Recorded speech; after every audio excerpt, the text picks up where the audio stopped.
All right.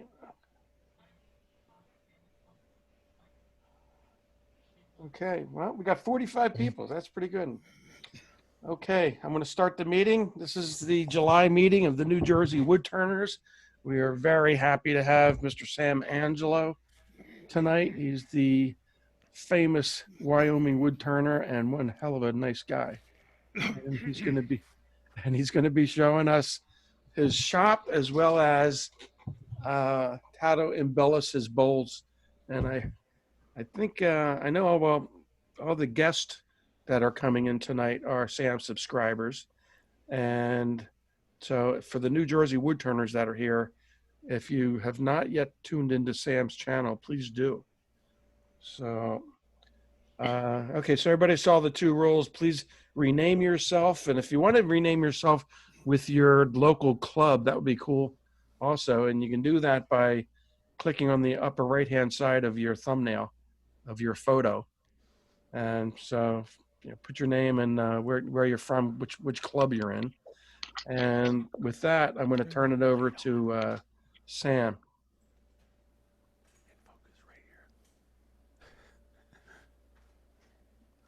Okay. Yeah. He did? We're that's got to happen right now. Got a glass of water. Thank you very much, Bob. We're just rearranging some lights. As we go along here, if I am too soft in my sound or the lighting is not good, or if someone would like a camera move, please let us know. I think we're kind of going through the chat. Yep, Sam, I think you can raise your audio a little bit. You can do that in Zoom on the audio button in Zoom. Okay. I'm gonna have to get over to my computer. Thank you.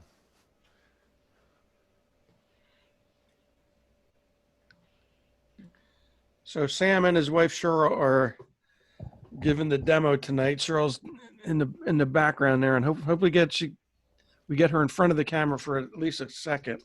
Yeah, why don't you go stand over there? Where's the audio? Okay, the easiest way to do this is right now just click on the green shield that's in the upper left corner of your screen. Oh, okay. That'll bring you to settings. Yes. Then click on the audio tab. Yes. And just raise the microphone slider. I've got them all cranked up to max. I probably need to talk louder. Yeah, or you could just tweak the gain on your transmitter.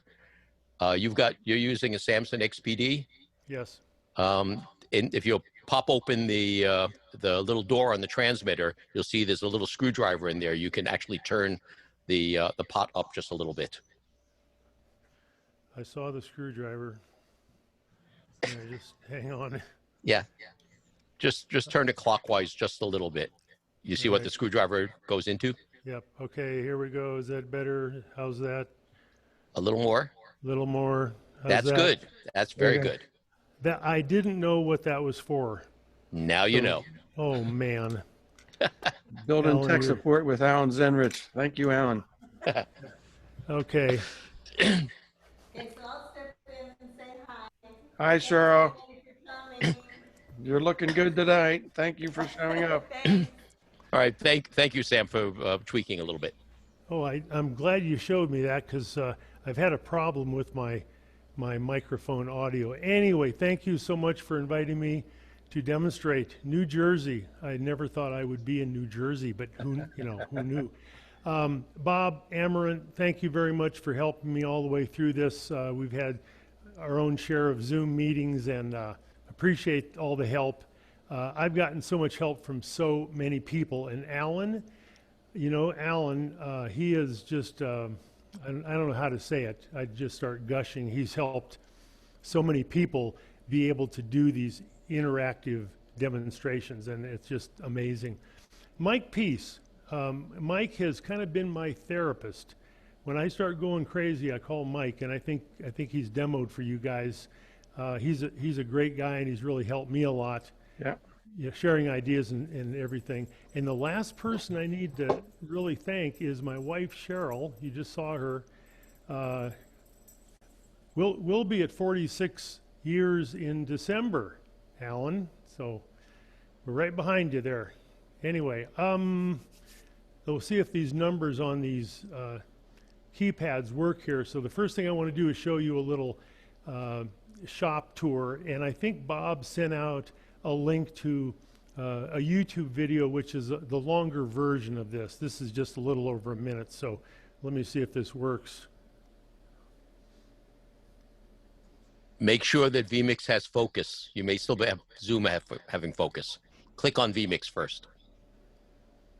Click on vMix. Oh.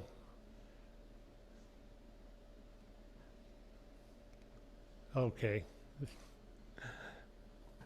All right, we are approaching my house here. We're in my Polaris Razor, and we're driving up to the shop, and there's Coco. It was a wild ride because she insists on driving once in a while. Anyway, my shop is 40 by 40. We moved to Montana June of last year, and I had to build a shop, and it sounds really, really nice. I didn't build it. I had, contractors do all the work, which I've never really done before. I've always done the concrete and everything else. And anyway, this is just kind of looking around the east wall to the west wall back there where that window is. And way in the back corner, in the right corner back there, that's where I'm standing right now. There's a view of a couple of my lathes. And like I say, there's a little bit longer version that goes into more detail. It's about 6 minutes long. So there's my camera set up right there. It's pretty much what you're looking at, or what I'm using right now. And we're panning around to my office, which has some curtains over it. Look at that. That's pretty dramatic. Okay. Man Luckily, behind the curtain. Well, magic. Is it stalled? It's done. Is it done? Maybe it's done. Okay, let's move on. Let's just we'll get back. Okay, I will worry about that later. I'm going to do embellishing wood, and 10 or 15 years ago, if you went to a symposium or maybe a club meeting, you didn't see a lot of stuff that was colored and textured and burnt and scorched and all kinds of stuff. And I'm going to kind of show you some of the things I do. I just can't help myself. And I started doing coloring probably 2005 after I saw a particular demonstration. And it's fun. You can kind of go a little bit crazy with it. I'm going to show you a PowerPoint of a lot of pictures of pieces I've done over the years. And the first thing I want to do, though, I'm going to show you some of the demo pieces that I've done. And that's the camera I want. These are all pieces that are not completed, but they've got some elements in here that I won't do tonight. This is a little bit of metal leaf, and I've got videos on everything. Okay, and this particular metal leaf is it's kind of a flake. That's the word I'm looking for. It's easy to use. I always say that third grader could do it. If I can do it, a third grader can do it. So there's some inspiration for you. The next thing that I really like to do is metal reactive paint. And it's a really neat process, but you put it on there, you put a base coat on, then you put another color on top of it and spray it with a solution, and it just kind of turns kind of funky. Here's maybe a better example. But I did these in different demonstrations, and I'm just not going to have time to do lots of these different embellishing techniques, which is probably a good thing, because my wife reminds me I get carried away and do way too much. Trent Bosch, you guys were talking about different people doing demonstrations, interactive demonstrations, and Trent has one where he embellishes a bowl, and he does about 10 different things on it. you know, and of course he makes the comment that I really can't sell this because he's just done carving and burning and all kinds of stuff on that. So one of the things I will do, and I'll turn this around, this is typically the way I mount something like this. It's glued, I've got screws in there, and I eventually will attach this to a screw chuck, and I'll put it off center. I have a difficult time putting this off center more than once because it just kind of gets a little bit crowded on this part of the piece. And I don't know what this is. This is probably 12 by 12. And that's good. Let's move on from there. Okay. Now I want to show you my PowerPoint, which is number 4. Look at that.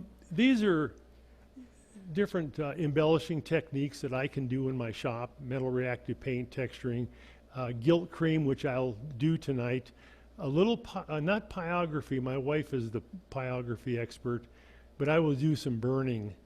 And one cool thing about this, I really love being at a club or a symposium and, you know, visiting with people, but a lot of times you can't burn. For some reason they don't want you to do that. But I own the place, so I can do that, and we'll do a little bit of scorching. Off-center work, we'll do that.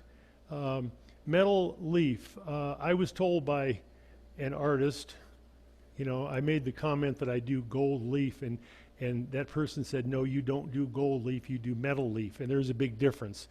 If you go to Hobby Lobby and buy gold leaf, it's really expensive, and metal leaf is usually what I do, because if you mess up with that, it's not a big deal. Inlay, I like to do that, like with turquoise or something. We'll do a little coloring. I've got an airbrush I'll show you, and that's always kind of a fun thing to do. A little bit of carving. Anyway, change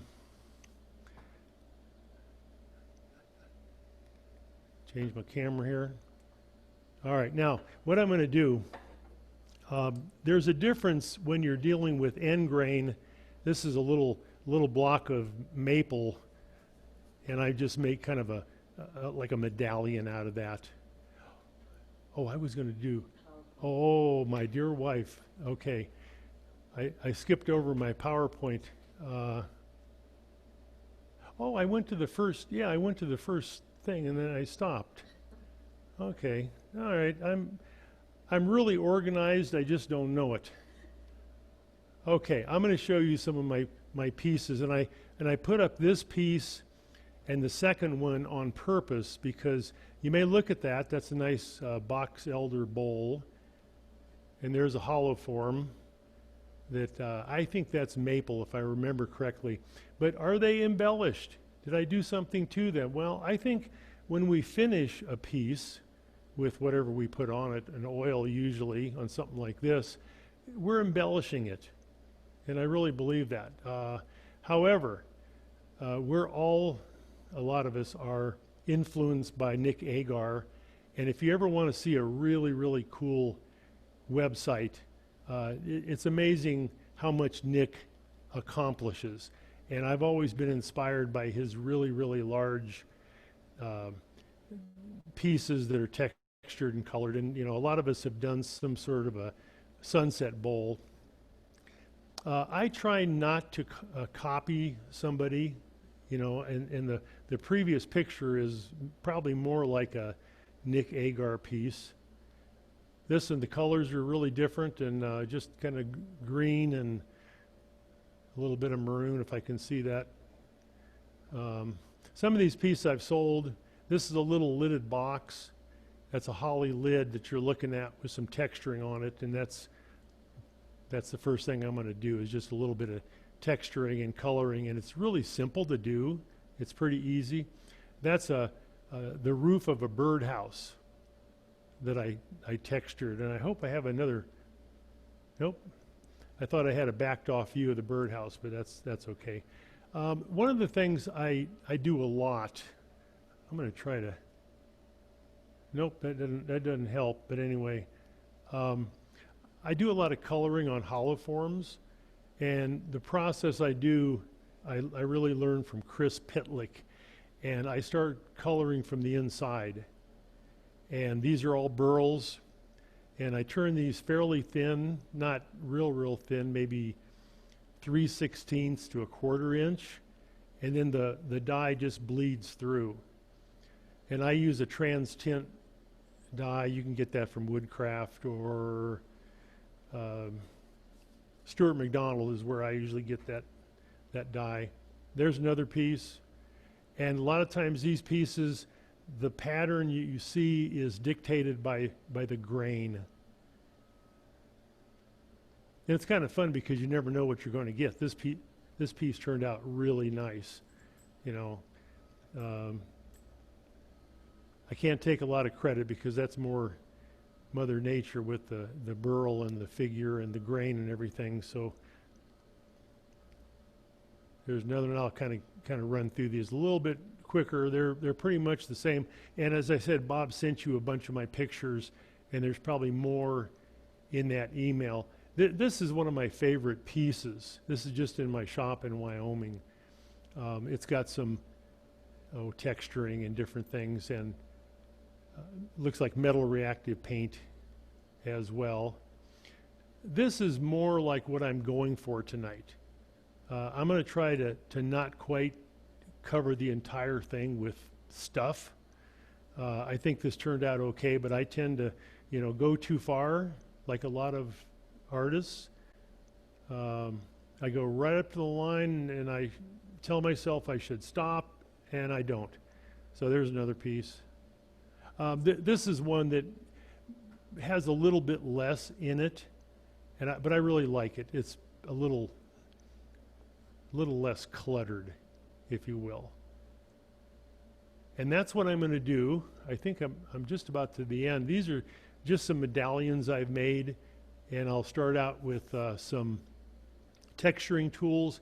I've actually got another PowerPoint showing some of the texturing tools, which are probably better than just, showing you in my hand. But if there's time or there's interest later on, I can go through that. So, oh, look at that.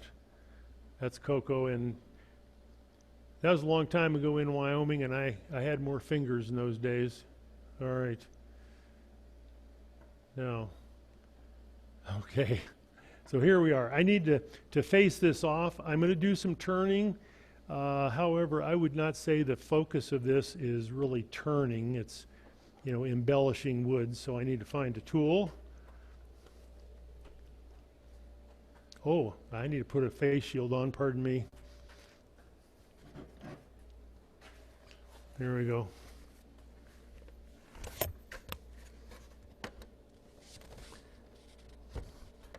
I have a hard time talking when the face shield's down, so if I sound like I'm in a barrel. Okay.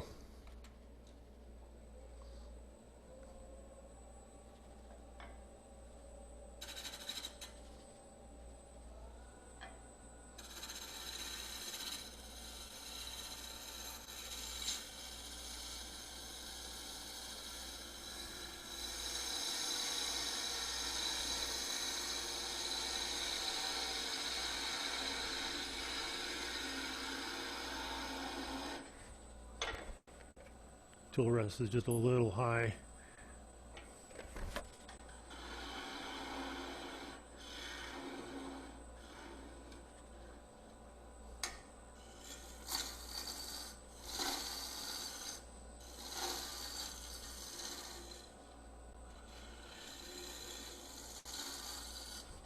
Okay, let me find a texturing tool. Any questions? If you see something you'd rather see more of, we can do that.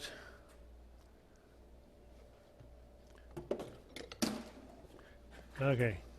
I need to find a place for this. One of the tools I really like, let me go to this camera here. This is a I'm like upside down and backwards. This is just a Robert Sorby texturing tool. This is probably my favorite. I've got 3 or 4 different cutters on some of these. This is a larger one that I made a handle for, and this doesn't always work, but on some larger pieces, these large cutters are pretty cool. We'll try to do something on that. Yeah, I'll put this right here. All right, my lovely assistant is keeping me straight here. All right, so I usually turn my speed to 800 or 1,000 RPM. And if anybody does this kind of work, I'd really like to hear your stories, what you do.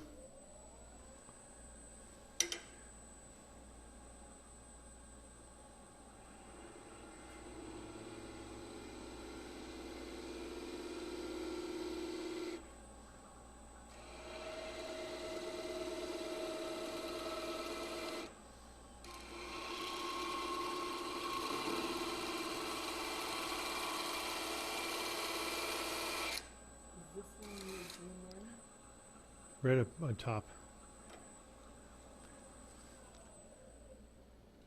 There we go.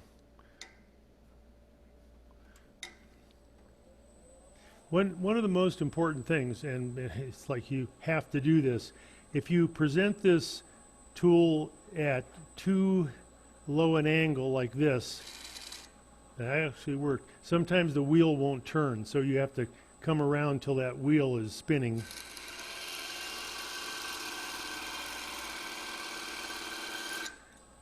Okay.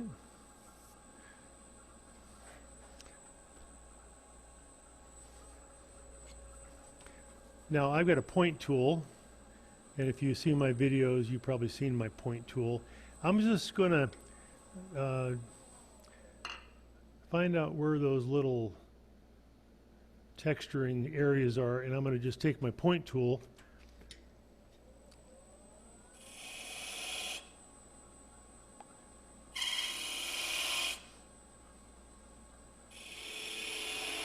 All right.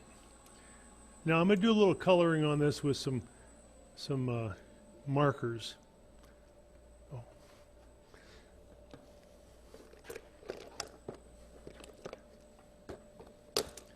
All right. I'm going to hope there's some ink in this. A little bit. It'll work. I like to take a very dark marker, and that doesn't work all that well, and just kind of highlight those areas. Let's just start with a little green. We'll come over here. One thing I really like to do is put a color on top of a color very lightly. We'll do the same thing here. I'm going to shut the lathe off. Now that really highlights. Let's go to this other camera and zoom. You might be able to see that better. Yeah, that's not bad.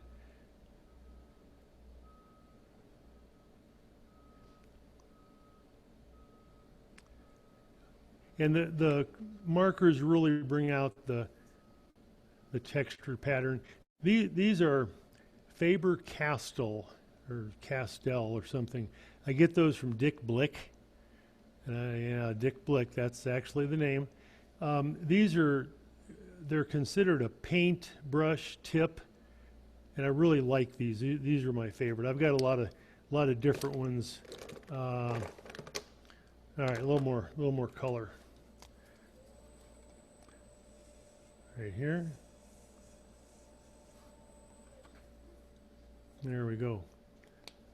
So any comments, or I'd love to hear. It's like, okay, that's awful. I'm going to put a little bit of orange on top of that. Yeah, I like it. Now you could do this on the top of a lidded box or a container or something, on the inside of a bowl perhaps. One thing I like to do is, a lot of us have a piece of wire, you know, with a couple little balls on the end to burnish or burn around a spindle. This is just a piece of laminate that you can do the same thing. So if you want to just make these lines darker, there we go. Make these lines darker in here. You just go to Home Depot or Lowe's and tell them you're remodeling your kitchen. All right. Let's do one more here. I got more. My wife is going to pick that up. All right. That turned out pretty cool. I might try to use my bigger one just to see. It's awful quiet out there. Bob, is everything okay? Everything's fine, Sam. Okay.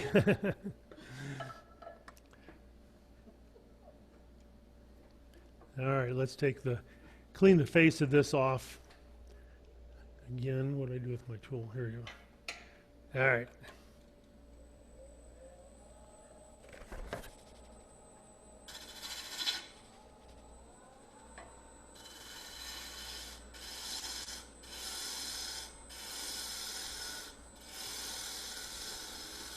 Sam, I've got a question.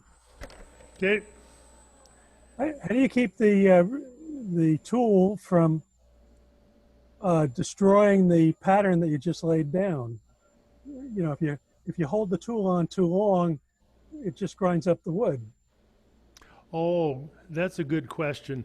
Let me find I got to have a visual aid here. So, the key to doing this is when you, to me, you know, I'm no expert here, but you put that on the wood when it's spinning, it creates a groove. And sometimes that jumps out of that groove. And that's, to me, that's when that texture kind of gets destroyed. Is that kind of what you're asking? Yeah, that's exactly it. Yeah. And when I go back to this, I'll see if I can reproduce that. I'm trying to put a little bit more of a dome on this than I did on the other one. So I was just leveling this part off right here, and then I'm just going around the face of this.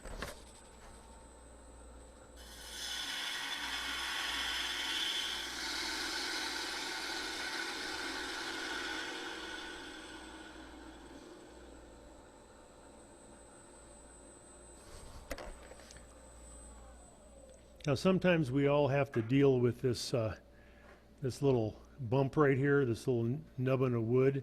And somebody talked about, well, you just leave that and it's easier to sand that off, which really is. If you sometimes go through that, I'm going to get a piece of sandpaper. Sometimes that tears that fiber out of the center of the piece of wood. And I don't ordinarily sand these because you don't really need to. All right.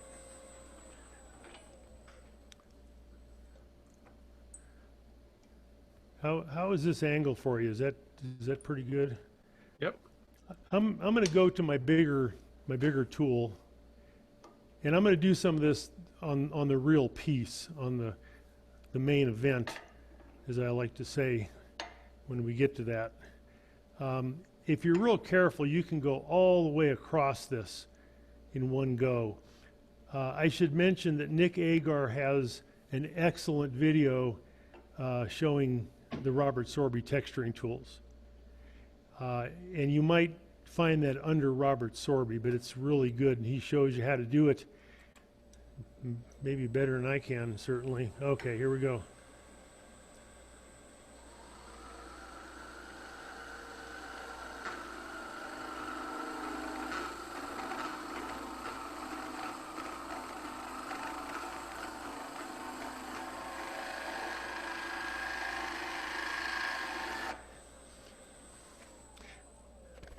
Okay, now I think you could probably hear a couple different places where I I lost contact with that groove. Sam, It kind of just, it's kind of Sam? a funny, you change the angle that's kind of getting washed out in the light. okay. Um, why don't you turn one of those off? We got some lights on. This is real light colored wood. Right. Turn them both off one. Once you throw the color on there, it'll be fine. But right now, it's Yeah. getting washed out. I'm gonna do one more Okay. little texture on the end here.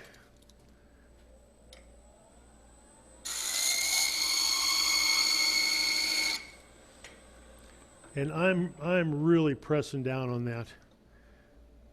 All right, here we go.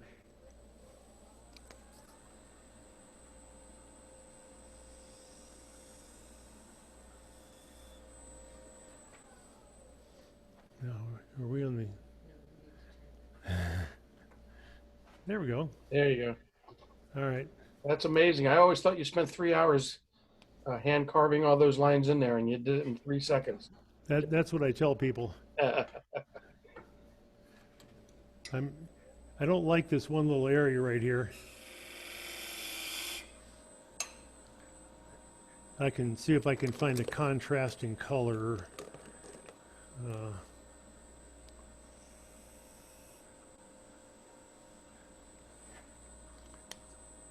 I like to put a light color on top of a darker color. That's not going to work. Sorry. Talking to myself.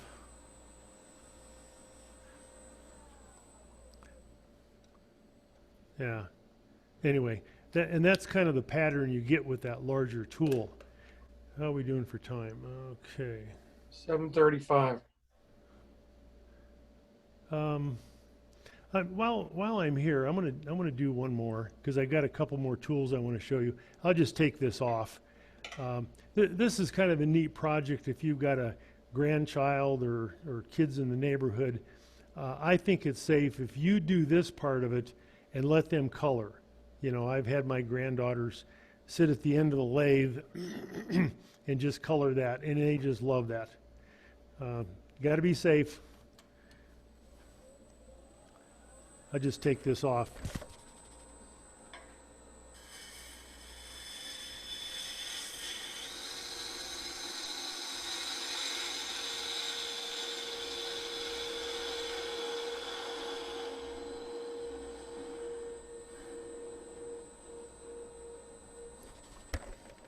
All right.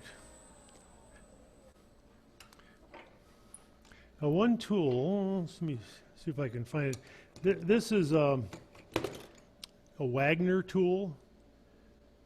That's a pretty good shot right there. Sam? Yes? Can I interrupt for a second?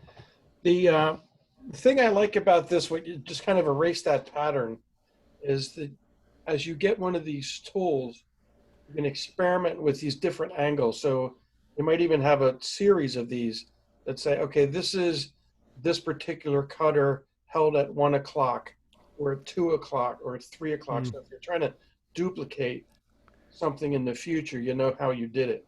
Yeah, exactly. Now, if you watch Nick Agar's video, he will hold the tool at a low angle to the wood, and then he'll come out here and he'll turn it this way. Just lots of different approaches for this particular tool. When you buy one of these, there's a little platform, I'm not sure what you call it, right along here. Yep. And you can lock that in and it holds it at a certain angle. I found that was really in the way. I agree.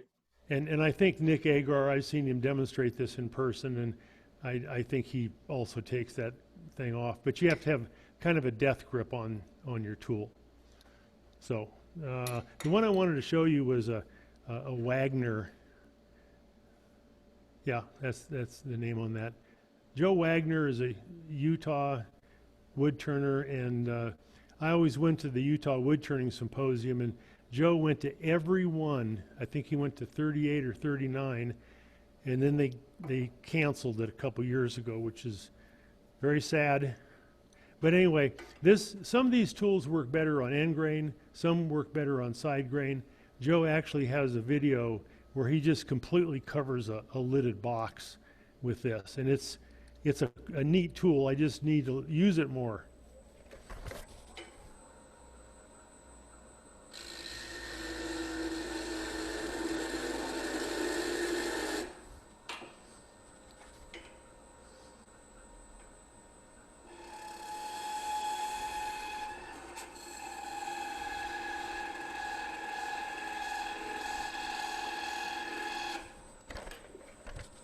Couldn't see that. A big clunky hand was in the way. Anyway, let's take a look and see what we have here. It's just very unique. Yeah, go ahead and Cheryl, try to zoom in a little bit closer. Are you zooming? No. That, There we go. you can't fire these wives. You could. I could. You could try. I wouldn't want to do it. I'd be in serious trouble. One thing you can do, I'll show you one more thing with this tool. Right in the center, you can make a little flower pattern. And I'll see if I can do that.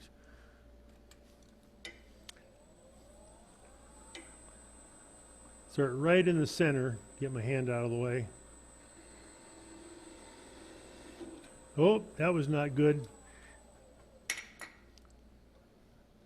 Actually, that turned out okay. But you see how that skipped out of there. All right. I think I'll quit there. But anyway, there's a couple different sizes for these tools. And they just, to me, it reminds me of checkering. Is that the right word, like on a gun stock? If you put it on, It's a knurling. It's also a knurling tool. yeah, that's probably a better word. But if you go here, it really looks like that checkering, cross hatching on there. I have a lot of fun with those tools. And then here's a chatter tool. One of the problems with just about any tool you get, back off. I want to see this handle. I made this handle. This is just a mild steel. I tapped a hole in here, and I bought the cutter. Sometimes these handles are just stupid expensive. I'm going to put just a little bit of chatter right there. An old jigsaw blade works fine in this application. Yeah.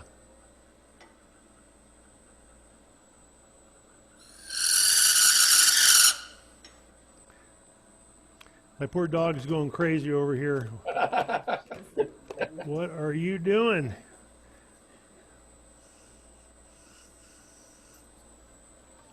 Yeah, see, I could just, I've done this. Oh, that's kind of cool. Pardon me, something else you can do is you can turn your lathe in reverse. That's not reverse. There we go. And put your color on, and sometimes that just gives you a little bit different effect. Anyway, I'm going to take that off. Find some water.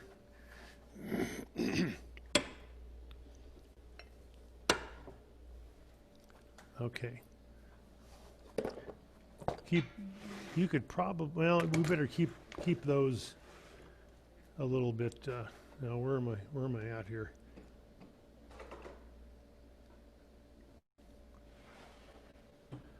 There we go. Okay. Let's take a second. Any questions or comments or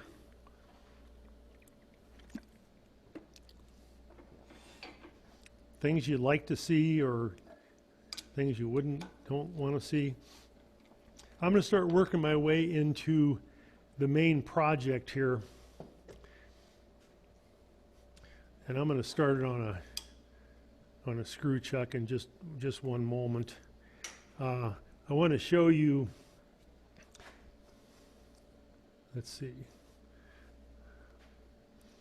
I'm going to back that off.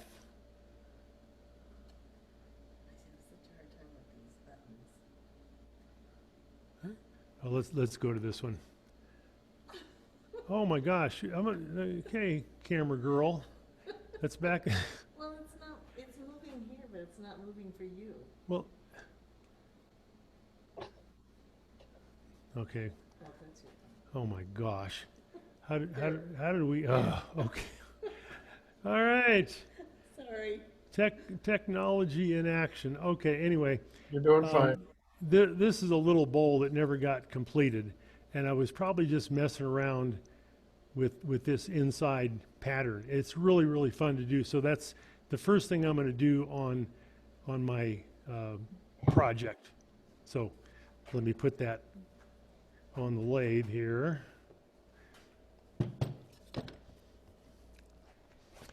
Okay, let's back that off. So all right, that's probably good enough. I've got a piece of maple, and I found this, and it's got a little bit of, I don't know, probably heartwood or something in there, with the rest of it very light. And that might be a little bit more of a pattern. So this is probably 10 by 10, and I try to make these square. I'm not sure if that's important, but I've got a bunch of options back here for my screw chuck, and I've got this drilled in there. Ordinarily, what I do if I'm finishing this kind of a project and I want to actually finish the back, I put double stick tape on here, and I will bring the tail center up for most of the process, just so it's safer. I've got, it's a big spacer, and I've got the thread, the screw that comes with this Vicmark chuck. There's a little lip right here, okay? And when you put that in there and you tighten that down,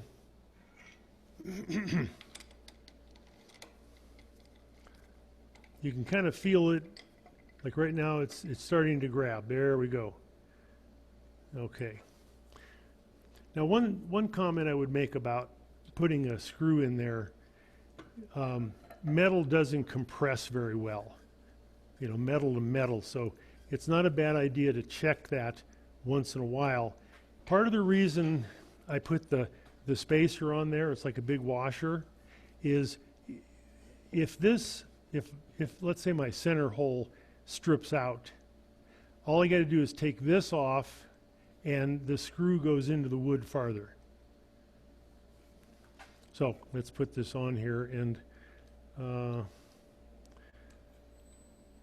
gonna hold this onto the screw. I'm gonna put it right on the true center, and I think there's probably people screaming for the safety police here,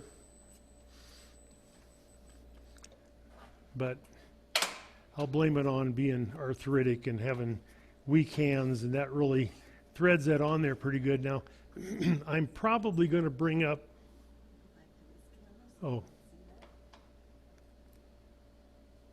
okay, I just adjust that. Yeah, there you go. Anyway, the problem I've had with these sometimes is taking them off.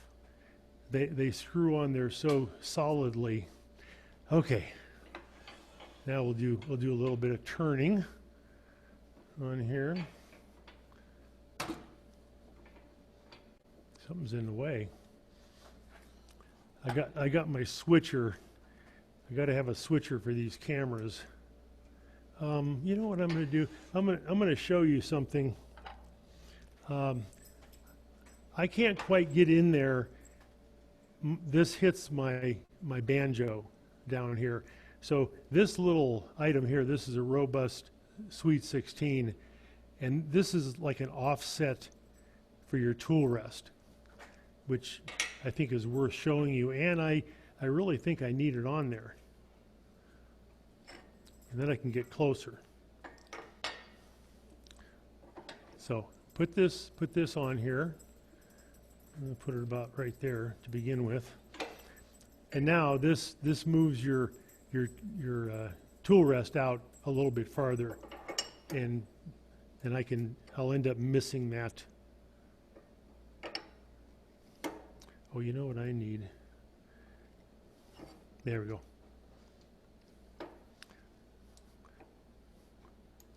Try to get this thing adjusted here. I think robust tools are designed so well.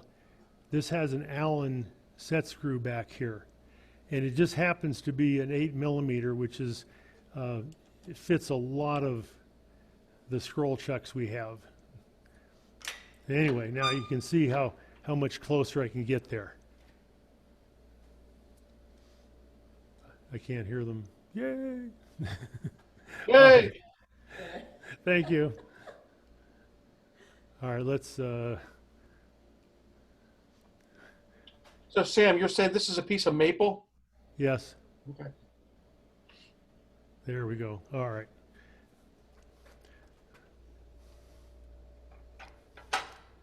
Now, I'm going to find a little bigger tool. I've got a 5/8 inch bowl gouge that I'm going to use. I'm just going to face this off to begin with. Kind of clean it up a little bit. Face shield.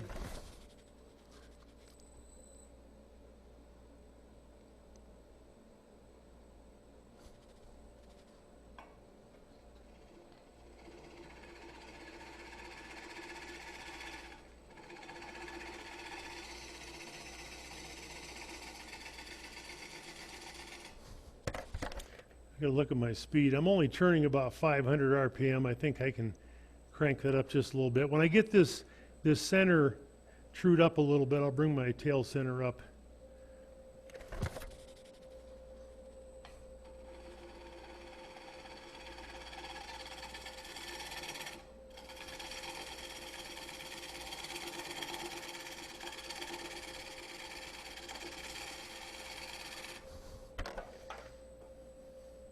Now, I don't know if Alan is still with us. I'm gonna bring in another camera and just see if that's kind of a good angle, just so I can prove that I got this camera. It's a little bit hard to adjust because it's too close. But maybe an overhead view of that cut might be good to look at. Anyway, I'll change it. It doesn't look all that wonderful, but you can see from the top that I'm hitting this lower cutting edge, and I'm just trying to plane that off a little bit, make it flat.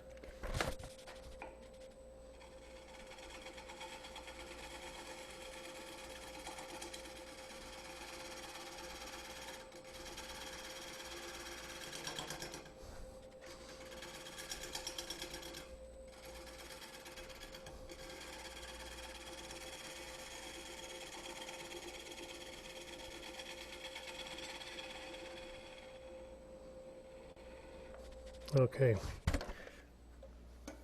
good enough.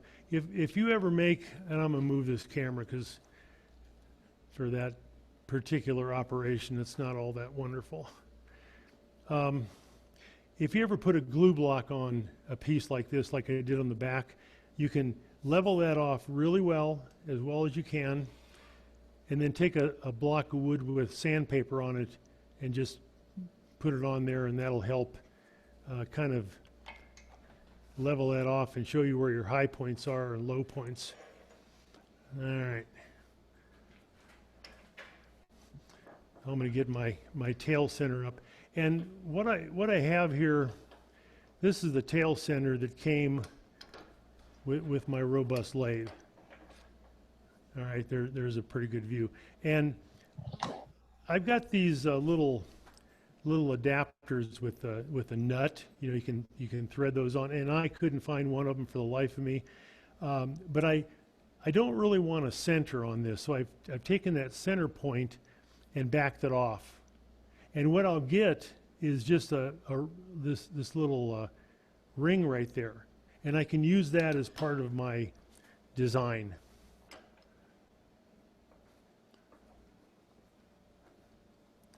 Sam, are you making it a square bowl, or are you going to round off these corners? It's not really a bowl. It's more of a decorative wall hanger or a display piece. Okay. Just like some of the ones I showed you. It's not really a bowl. Now, as I get out here towards the corners, I need to crank the speed up a little bit just to be able to turn that, because I'm hitting wood and air. So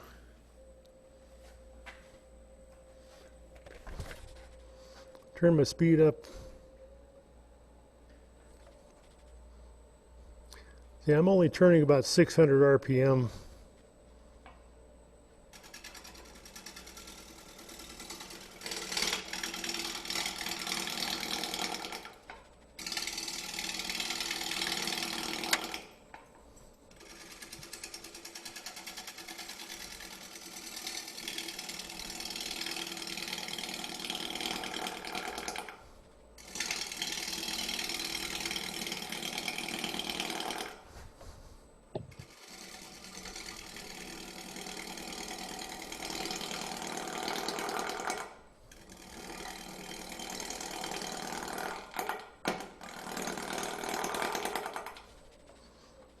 Okay, all right, that's not a bad start. I can always go back to that and fix that.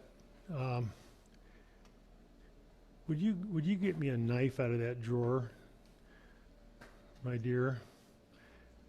I got some really bad tear out right here. Okay, on that trailing edge. It's okay here on the other side. Just yeah. Just something there, close enough. There you go, very good. All right. Now, something you can do, and this is more of an old woodworking trick. You know, lock that in there. So you take a knife or a chisel or something, and you just carve this away, so it's not the first thing that's hitting your tool. Okay, let's set this aside. We can sharpen this sometime. Anyway, that kind of helps alleviate that problem.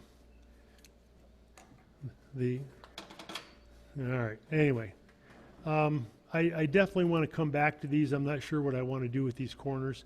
Once in a while, I'll cut this corner off here, and I'll cut this one off, just as kind of a different look. Now I'm going to start working on the very center of this. I may find a smaller tool. This is a little bowl gouge. It looks like I'm about on center line. Might be a little low. Well,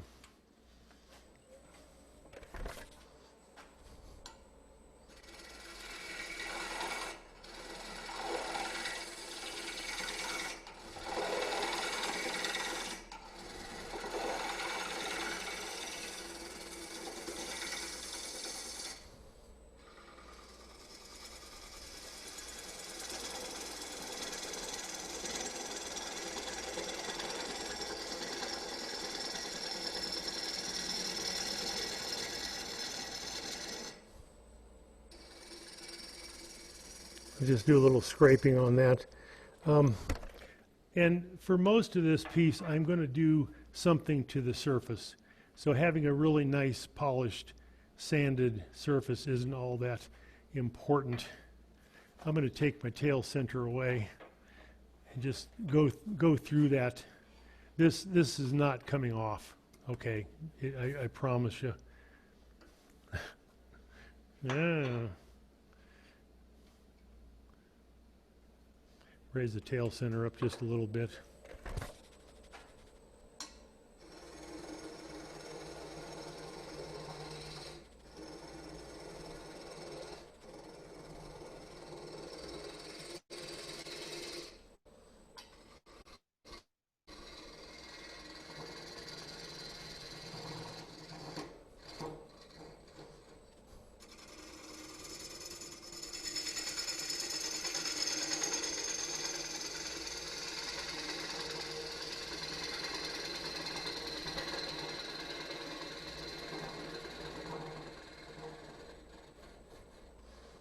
Okay, I don't really want to spend a lot of time turning, but I've got to do some turning. This is pretty rough. So one of my favorite tools, this is a Boxmaster scraper from D-Way Tools.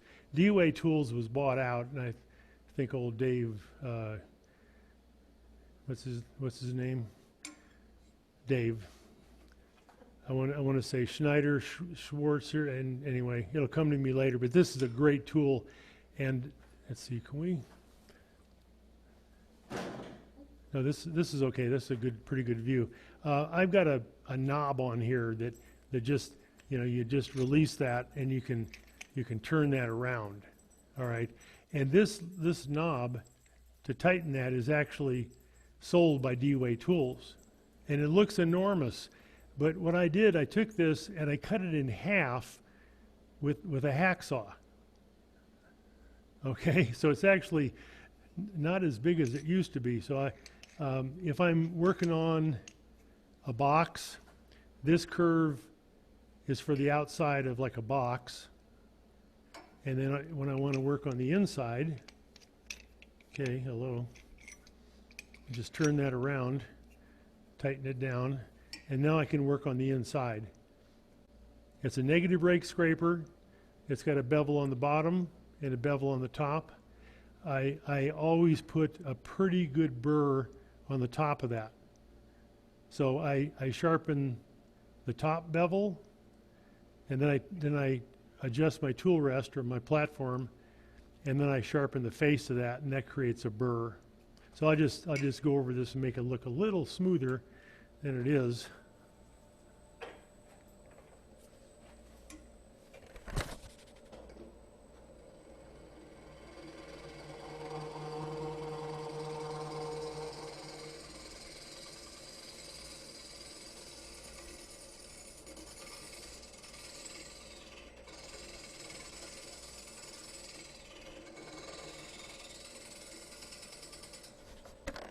Okay.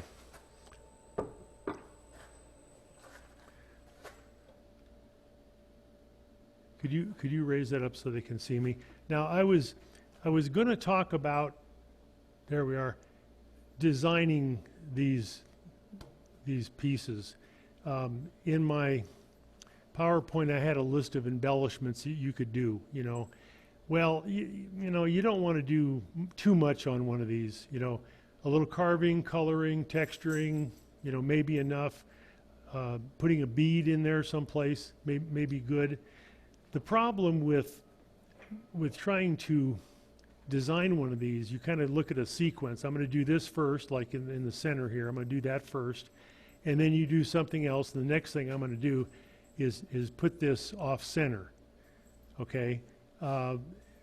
If something happens, like your third step doesn't work and you have to change something, it kind of messes up your whole design.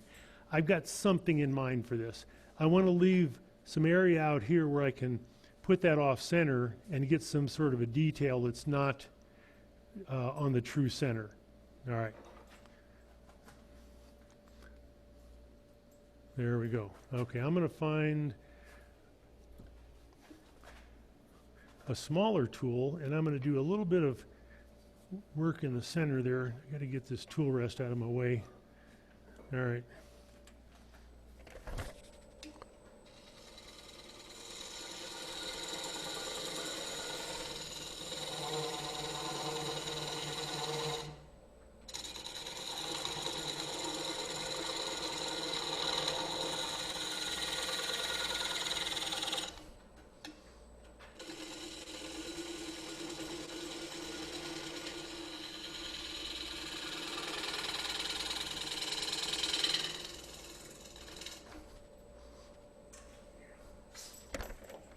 Okay.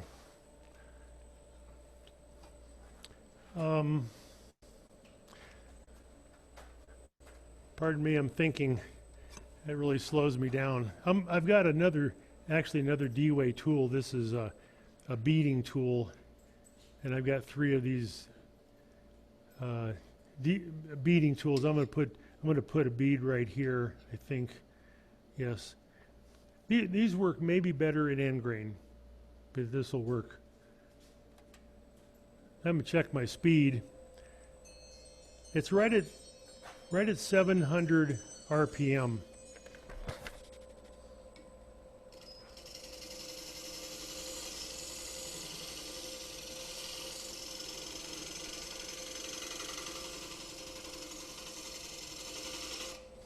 You're out of focus. Sam, we're way out of focus. Oh yeah. I think my shoulder was in the way and it was okay. I'm going to bring that in just a little bit. I'm on the wrong, okay, I'm looking at the wrong camera. That's a better close-up view. Now, the bead turned out pretty good, okay, but it's got this edge on here that I don't like, so I'm going to take that off. And I think I'm going to use my point tool. One of my rules, just for myself, is use the smallest tool you can use for a certain operation. And I think this is a good tool. And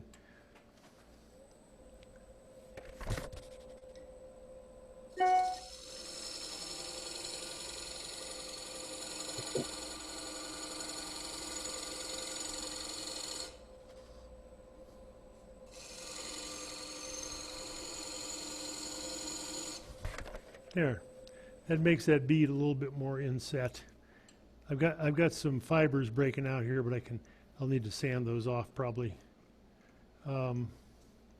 Okay, I need to get to this center part right here.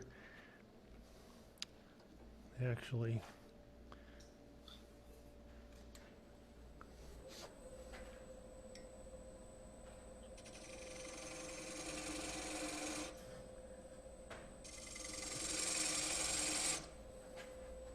now let's go from, okay, actually where am I at? All right.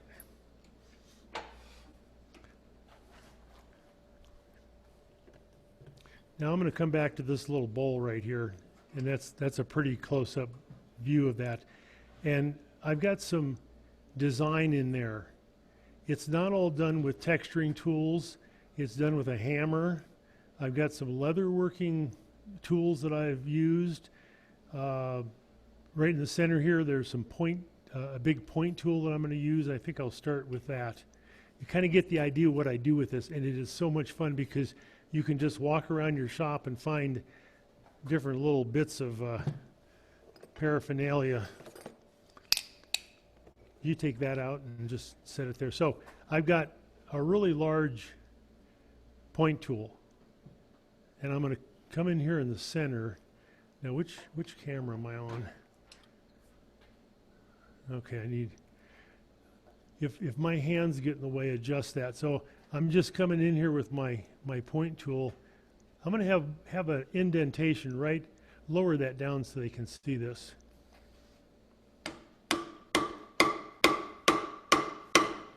That's right in the center. Yeah. Yeah, so if they can get a shot of my, maybe back the focus or the zoom off. Go, well, move it back. Okay. One thing you can do if you're doing this kind of crazy work, and you're using this particular tool, hit it the same number of times. Can you adjust it so you just have to move the whole thing. No, move it back. That's not the camera. No. Okay, why don't you tell me? Sorry, my wife and I are not always on the same page. We're often not in the same book. All right, sorry about that. All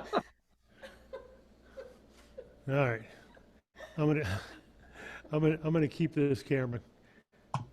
My hand might be in the way sometimes. I got one more of these. This is exhausting.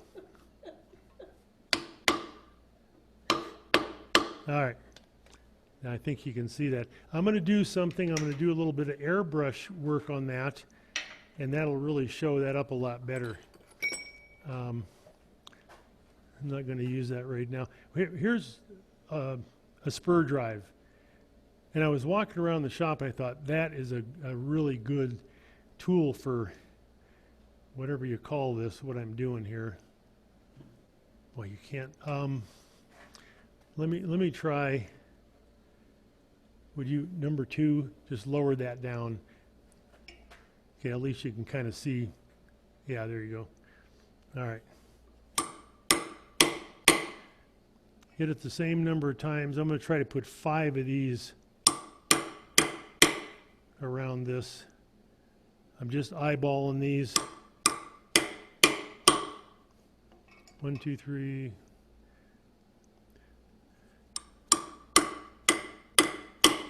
Every club needs an engineer.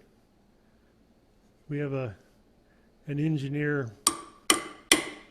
in our Billings club. Really nice guy, but it's like, okay, you got to lay this out with a micrometer. I do, because I don't have enough to do, I do a little bit of leather work. There we go. No, that's the wrong. You need to just switch to this camera. There you go. There we go. This is a leather working tool for stitching. Okay. One thing. Let me go back to some design here. We're Woodturners, and we're making round stuff. So we put a tool to a piece of wood, and we get something that's round. Okay. When I'm doing something like this, I like to get past that roundness and go, you know, like go in the opposite direction. I just got a piece of chalk here, and I'll take this away later. But something like that wouldn't be too bad. There we go. That's actually kind of neat. Maybe I'll carve that in later. Okay, so I'm going to take my stitching tool, and I thought maybe I'll put that. I'm going to lock my headstock. That might be a good thing to do. If I can hold it in the same position. There we go.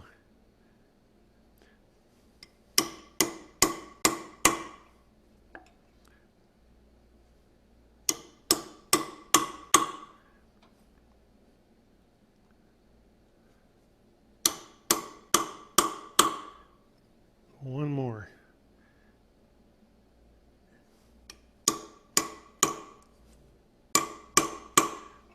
And I like to use a metal hammer because like a rubber mallet just doesn't seem to do enough. I'll do one more real quick. This is just a Phillips bit, you know, for your drill. I think it needs something right in here. And you know, I would take much more time what I'm doing. That's all right.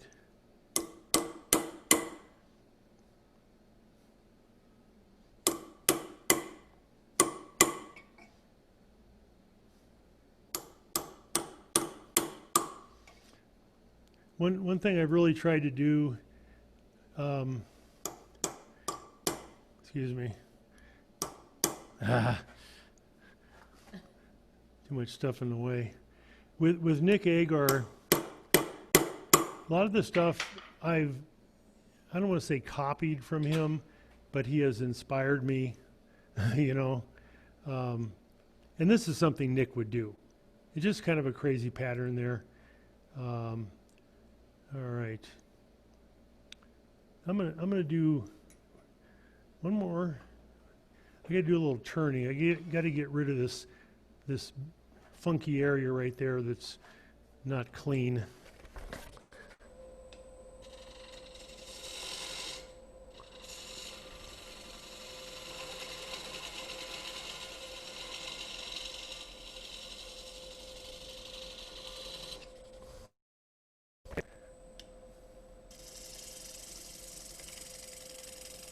All right, and even I knew that was bad. Let me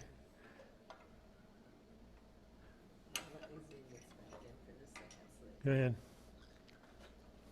I'm gonna, it's all right. There's just a little bit of fibers, fuzzy fibers there. We'll put this back.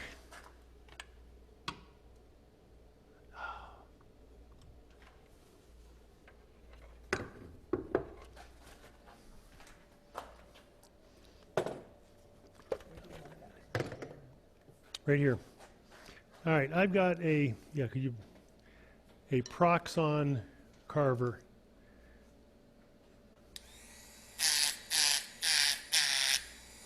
And I probably learned this or got this idea from Trent Bosch years ago. So going back to what I was thinking of, you know, everything is round going around this way. I think maybe adding a little bit of carving in some of these areas might be kind of good. And if you mess up, if something doesn't look good, you can just take it away.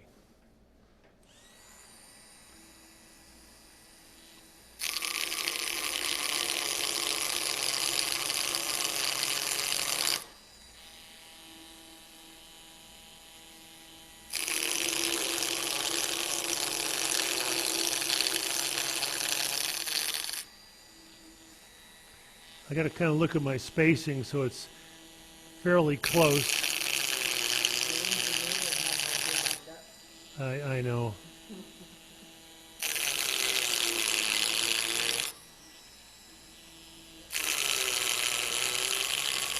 Tell me if my big fat head's in the way or something.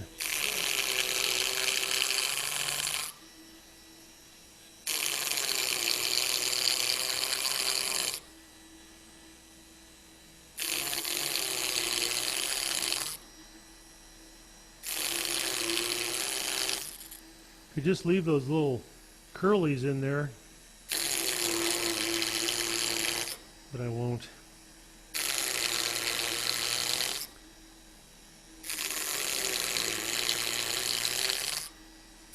Whoop.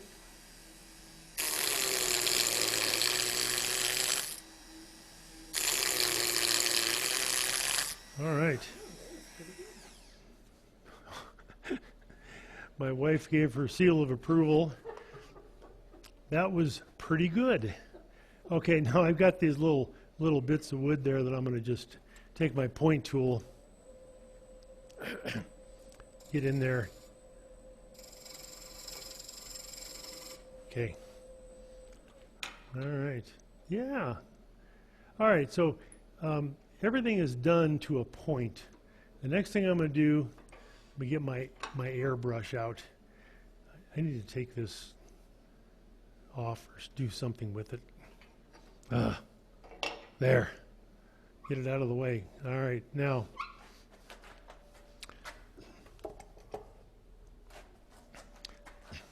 Little bit about airbrushing.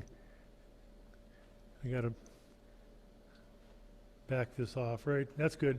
Now, what I have here is a little airless airbrush, 35 bucks.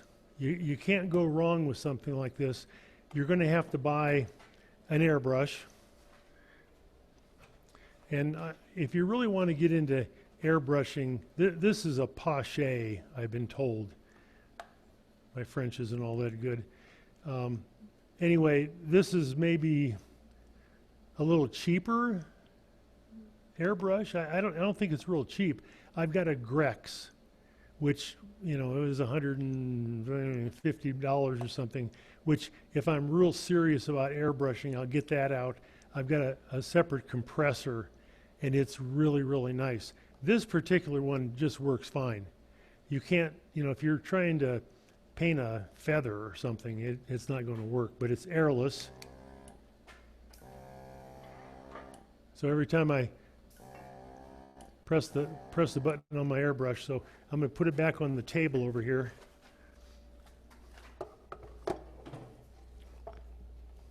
All right. I don't know how many people out there do any kind of airbrush work. A question you might have is, what kind of paint do you use? When I'm doing my holoforms that I start dyeing from the inside, I use trans tint dye. And part of the reason for that is, I should be holding this up right there. That's a little bottle of some, actually this is spirit-based denatured alcohol. But anyway, you need something compatible with your colors and different things. So that's why I use the trans tint. All right, we turned on.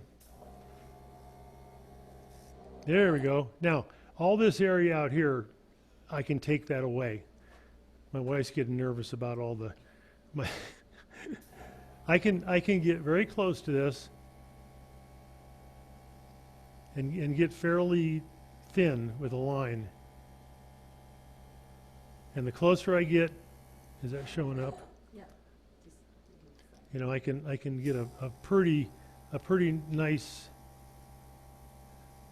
I'm just a little shaky, so anyway. So I want to color this in here. And the way I ordinarily do this is I'll take this off the lathe and put it flat on a table or something, and I will flood this surface.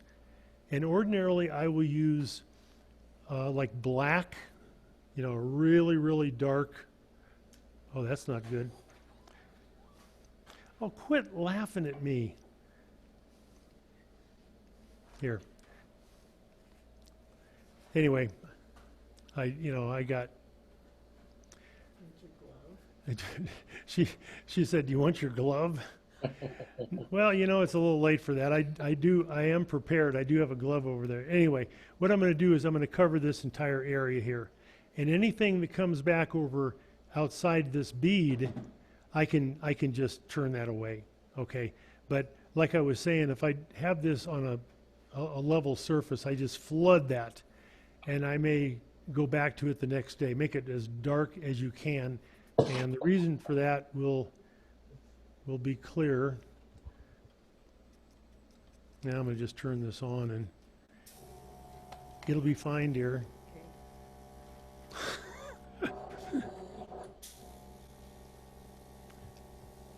And the farther away I get, the bigger the pattern.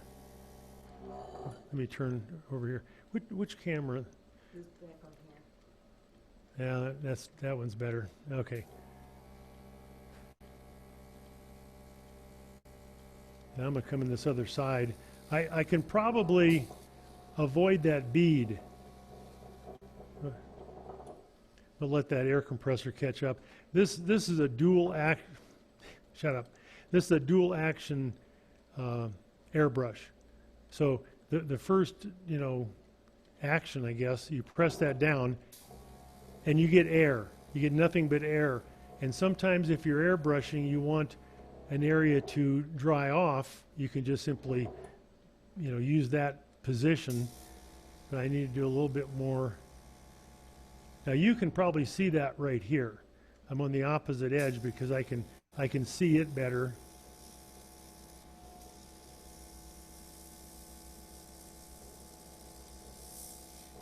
And I'm going to come back over this.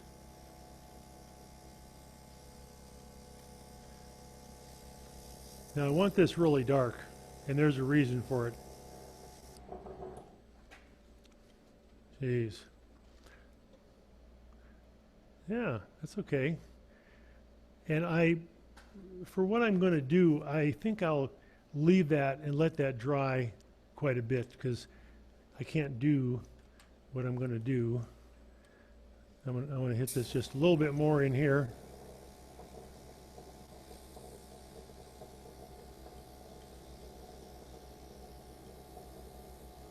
Yeah. Okay. Turn my compressor off.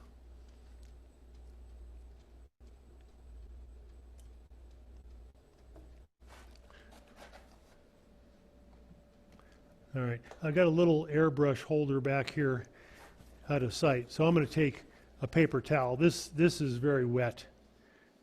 Okay, so I'm going to just take some of that dye off there.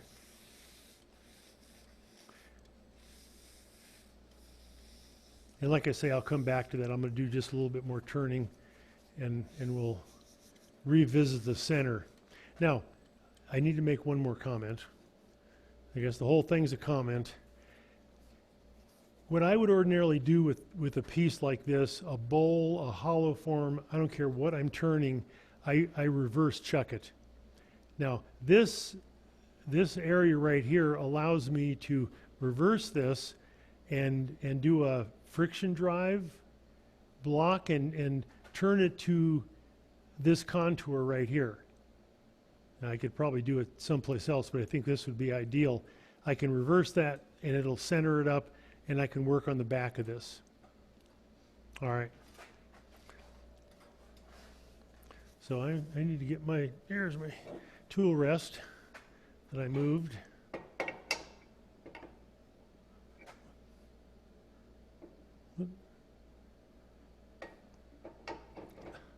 All right. Now I'm going to do a little bit of turning on this. Hello? Sam, you did say this is alcohol based, right? Yeah. Right? There's a bottle of this over there. It's a white bottle where I was mixing this up. I'll see if Cheryl can find that. Yeah. So this dries very quickly then, right? Yeah. Yes. Thank you. Oh man, what a team. Okay, this is what I'm using. Chestnut product, spirit stain. It's alcohol based. Okay. And I think what they say in England is methylated spirits or something, and I know Jimmy Clues calls it meth. You know, I took a class from Jimmy, and he is, I'll tell you what, you want to eat good during a class. I mean, we're talking shrimp for lunch, and anyway, all right, got to find my face shield. And I want to level this off, make this a little bit smoother. I may do a little contouring on that.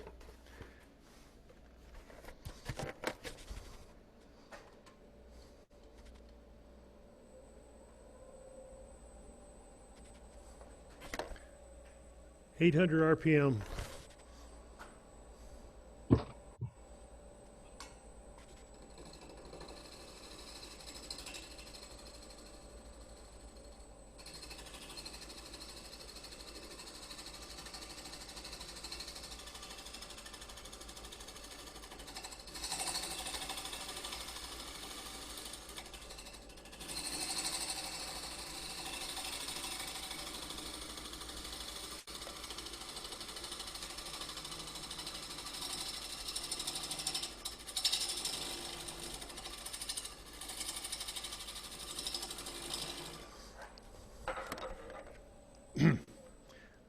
Inspect my surface. Not bad, not extremely good.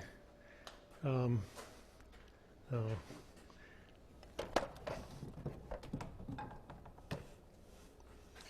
Sorry, I had to go get a tool. This is a traditional scraper, and I use a lot of negative rake scrapers, but I think this tool will be really good for this area. Pretty heavy. I want to get my tool rest really close. If I get a catch, it may not be pretty. It'll be okay. If you're using a tool like this, if you have a burr on there on the top, you can just hone that burr off. It'll make it less aggressive. If you wanted it more aggressive, sharpen it so there's a burr on top. It becomes more of a cutting tool.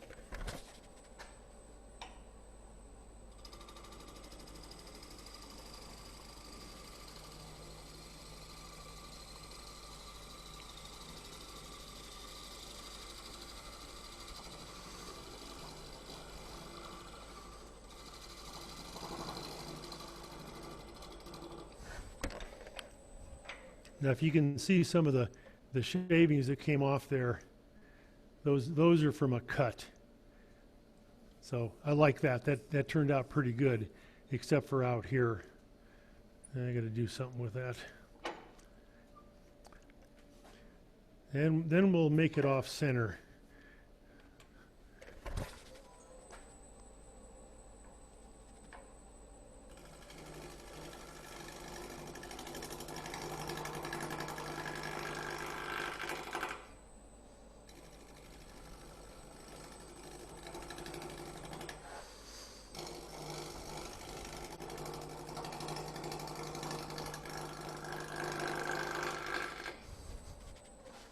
Okay, all right, that's better.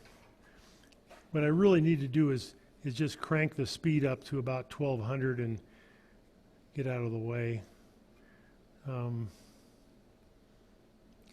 I want to get rid of this painted area right here. I don't like that. I'm going to take a skew chisel and I'm going to use it as a scraper.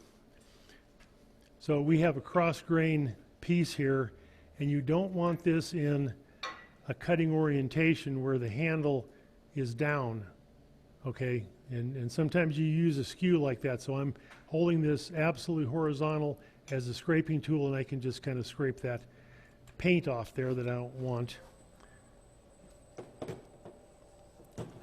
There you go. All right.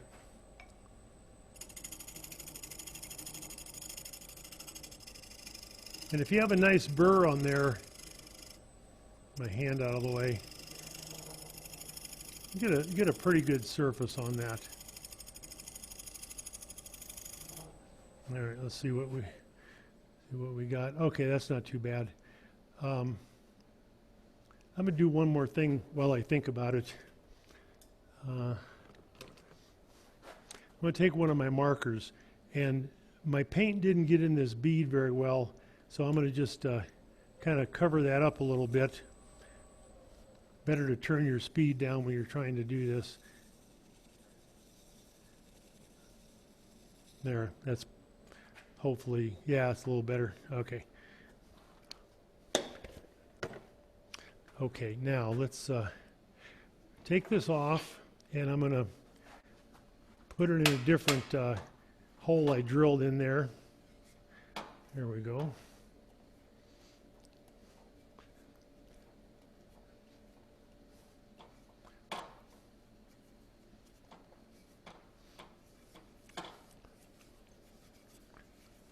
Jeez, quit screwing around. We got any questions? Can you switch to the headshot? If you do have a question, go ahead and unmute yourself.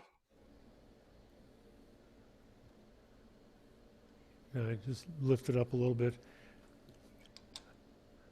I would love to have some questions or comments, or this is supposed to be interactive. Yeah. Sam, I have a question for you, if I may. Okay, go ahead. It's Russ. When you're doing those pull cuts, I see you're scraping them with your gouge. Is there a reason why you choose that over getting a little bevel support on pulling them? Okay, let me repeat the question, and I guess basically, why am I using this as a scraper rather than maybe doing a push cut through here?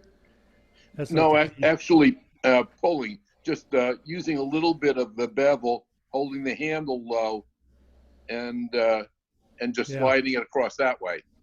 Yeah. Is there? Do you have a preference for that, or do you think the other would be bad? Just curious. No, a lot of what I'm doing right there, and I'm using this is just that spacer, and I use that whole lower wing mostly just to level that off. I'm not worried about a real clean cut right then, but let me get back to this one. Okay. Oh, there you go. That's good. Now, let's look at tool orientation. If my bevel is rubbing, you know, on my finger right there, pretty safe. The bevel on a gouge like this controls the cutting edge. You know, that's what allows us to do a push cut or maybe a draw cut, but we have to have the bevel rubbing or floating on the wood. Here, if I had that completely turned over in a closed position, a lot of times I use that just to level off the surface of the wood. Very safe. The flute is closed, and I'm using that whole lower wing. Now, in between this, there we go, in between using this as a scraping mode and having it open for cutting, in between that, it's kind of a no man's land. I can get in there and kind of cut, even though the bevel's not rubbing. I have a firm grip on the handle back here, so it doesn't twist. And that's how I do a lot of that, excuse me, a lot of that cutting. Okay, losing my voice. So I'm going to put this on a different center. I don't know if I answered that, but it's important you ask those. I think it's good. Thank you. What I have here, and I'm certainly not going to use all these. I've got holes right here. They're lined up. And if you have something that you're turning and you use each one of those, that reflects on the design that you have on the other side. I'm going to kind of go from the center. I think I'm going to use this one right here. And it's a little bit, I've got these marked. This is almost an inch, 15/16. I got those measured for my engineer friends. So I'm going to put this right here. We'll see. One consideration, I got to, yep, I'm okay. It's gonna clear. And I'll just thread this. If I turn my machine on, this might be just a little less safe because it's really out of round, except okay. Somebody out there should say, lock your headstock. There we go, lock your spindle. All right. Now, can we back this off a little bit? All right. You can't see it, but I got about a 1/8 of an inch gap in there. And there we go. That's a big heavy screw. And I'm going to get my tool rest in position.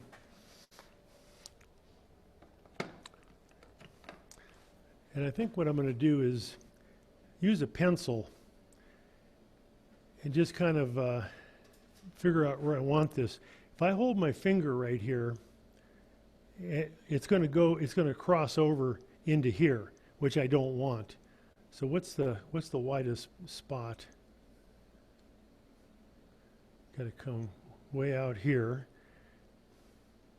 And this is a good thing to do. This will really save you some heartache. Boy.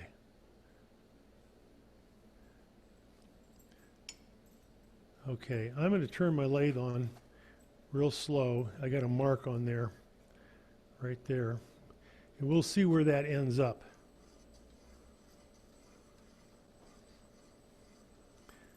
And part of the situation is I may have moved that too far off center. And I don't think it's a bad thing if my circle goes outside of this edge. It might be kind of neat. In fact, I think what I'll do is I'll widen that, just see where that goes.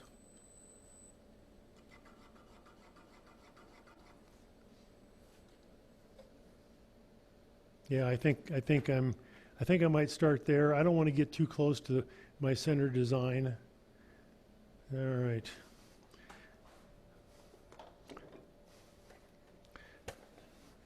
Face shield on. Now, I think one of the safest tools I can use is a point tool. You know, because I don't want that to skate. If I use a gouge or something, it could skate on there. So I want that outside pencil mark. And I can change this if I don't really like what I'm going to get. Turn that up just a little bit. That's 400 RPM.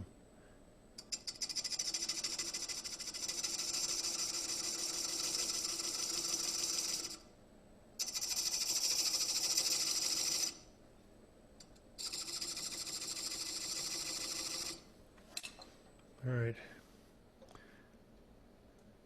Yeah, just barely went outside that. Now I'm going to take my skew chisel and try to get rid of that other pencil line that I put on there. Pencil is not all that easy to remove from a piece of wood.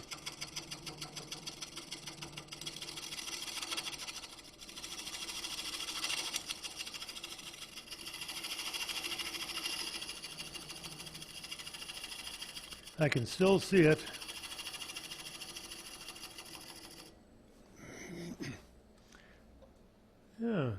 Now, as I was doing that, I almost created a little ledge right there, which I actually kind of like.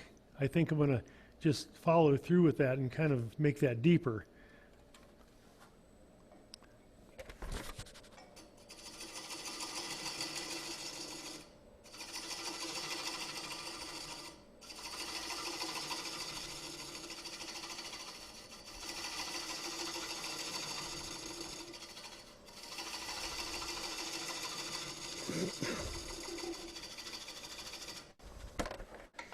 All right. Now I've been thinking about this demo for quite a while, and something I've wanted to do, and I'm not sure where the best place to do it. I'm thinking maybe out here. I've got a Merlin 2.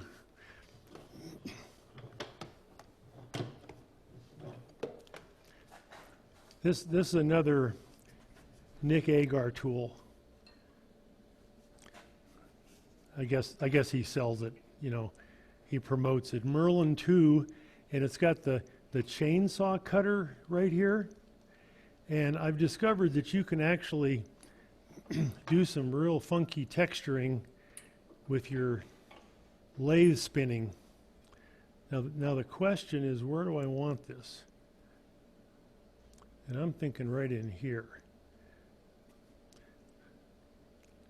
Yeah. Got to plug this in.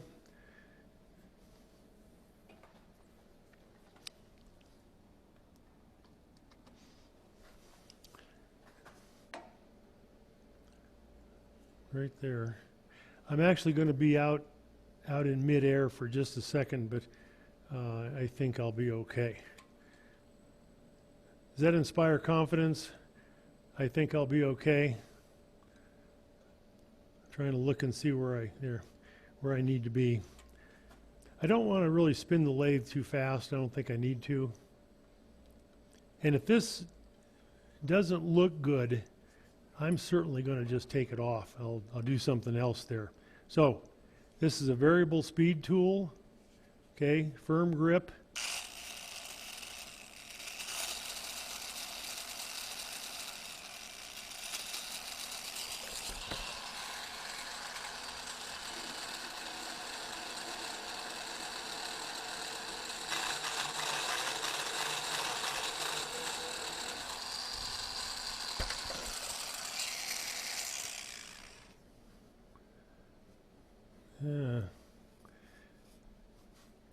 You know, if I get those little fuzzies off there, it's really not bad.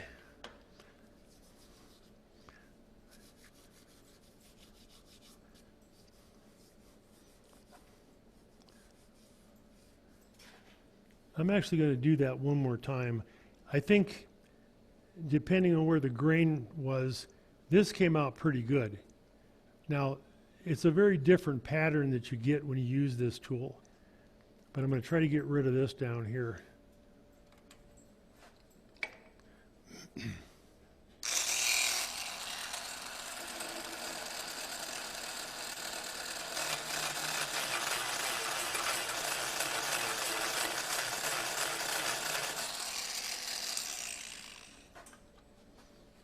All right. Hey, Sam, Yes, is that tool variable speed? it is. Okay. Let me turn this on. There's a variable speed knob right here. Okay. How long have you had it? I'm sorry? How long have you had the tool? Oh, probably a year. Yeah, okay. And I know what you're thinking. I haven't used it much, which is true.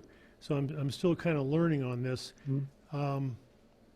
Actually, I was thinking, have you used it on bowls that are not turning, or any other type of carving? Oh, good. That's a good point. And let me lock my headstock. Okay. Let me kind of repeat what Bob is talking about. So I got my spindle locked here, and I can make a different pattern just freehand like this. And I got a video. I don't know where that piece is. It was a nice burl, and I kind of did this on the back of it. Anyway, let's see what happens.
Okay.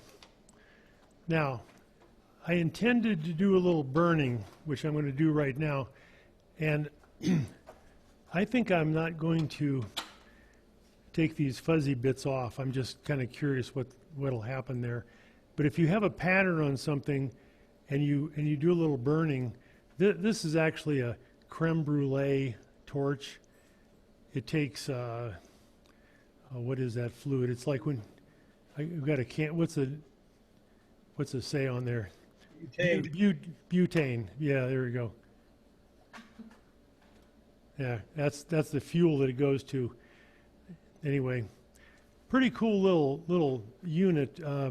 It's not quite as aggressive. I got a bigger torch over there, like a lot of us do. So I got the flame locked in there, and this doesn't work very well if your lathe is spinning. You almost have to do it just like this.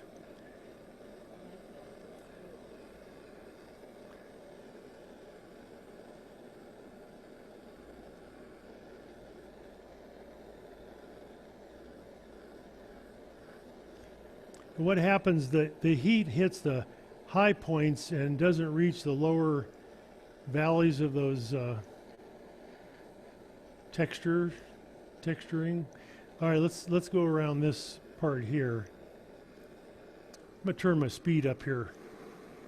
Speed on my flame.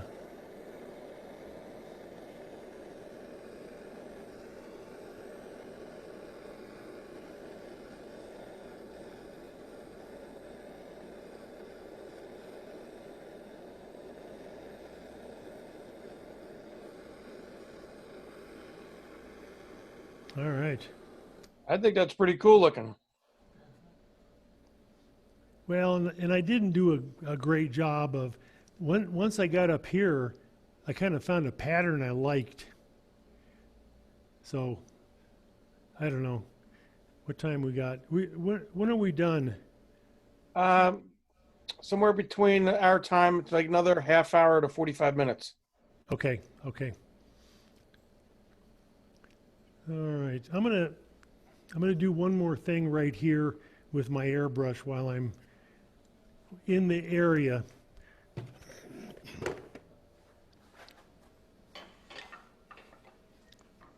I gotta move some of these tools. Yeah, I think so. I guess.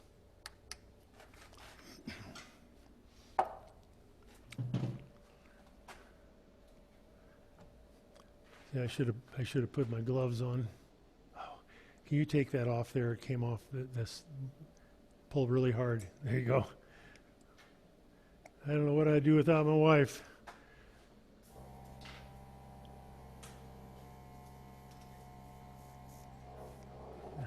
All right. So I'm going to color in this area right here. It looks kind of like a crescent.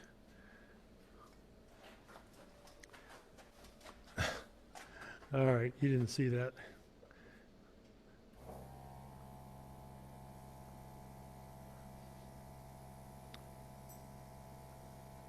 But I want to get a little bit more controlled, I go closer with my airbrush, especially in an area like this. There you go, that's not bad.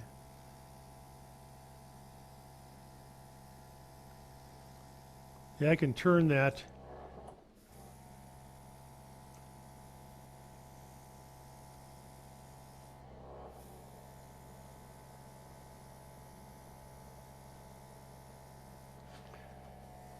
When I do these, I really like to have a little bit of color.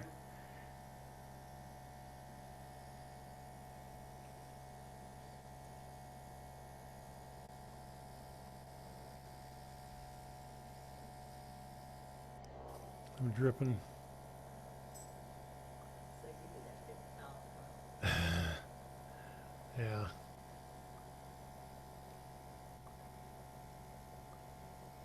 Okay.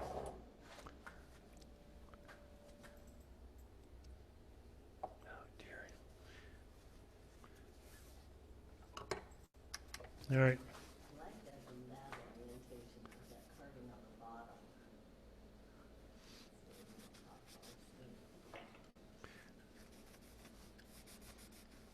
That's the same. That's the same color you had in the center, right?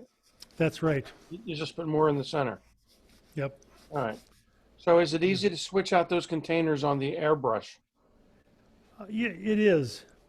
I've got, I don't know, 4 or 5 of these. This one here is actually some denatured alcohol. I can just run that through. And if you're using a lacquer-based, lacquer thinner-based dye or denatured alcohol, they clean up really, really easy because either one of those solvents will dissolve the paint or the dye. So I just put that on there and run it through. Are you going to change the axis again? Eventually, I want to do one more thing while I'm here. Let's. Oh, there we go.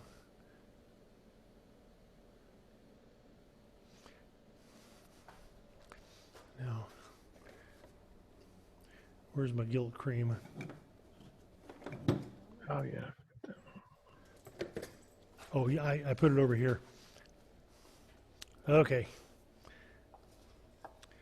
Now this is something that Nick Agar does, and he'll do this with the entire outside of a bowl, you know, with texturing and different things on there.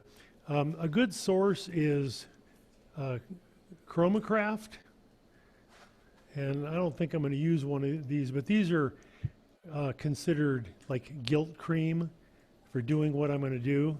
Yeah. This one is Saxon gold, and this one is Viking silver.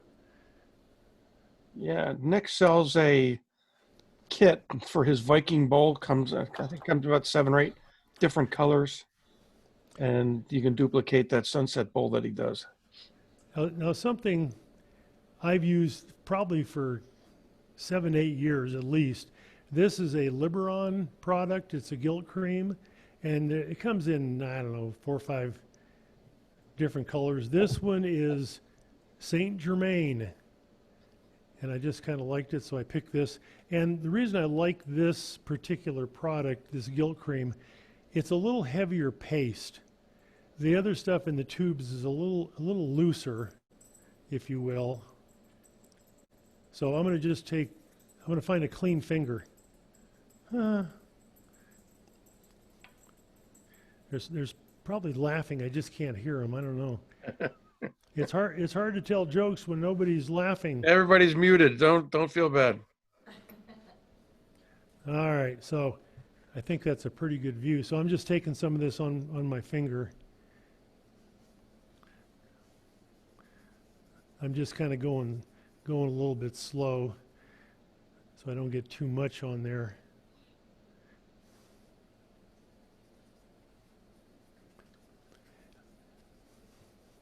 Now, sometimes I do turn my lathe on when I'm doing this. I couldn't now because this is not in the true center.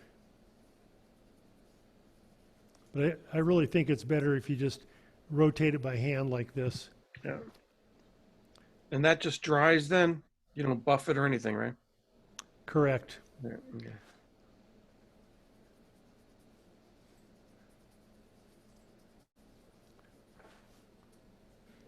Got to look in the camera, see what that looks like. That's not bad. Yeah, it's pretty good. So you get the idea of why I would color that.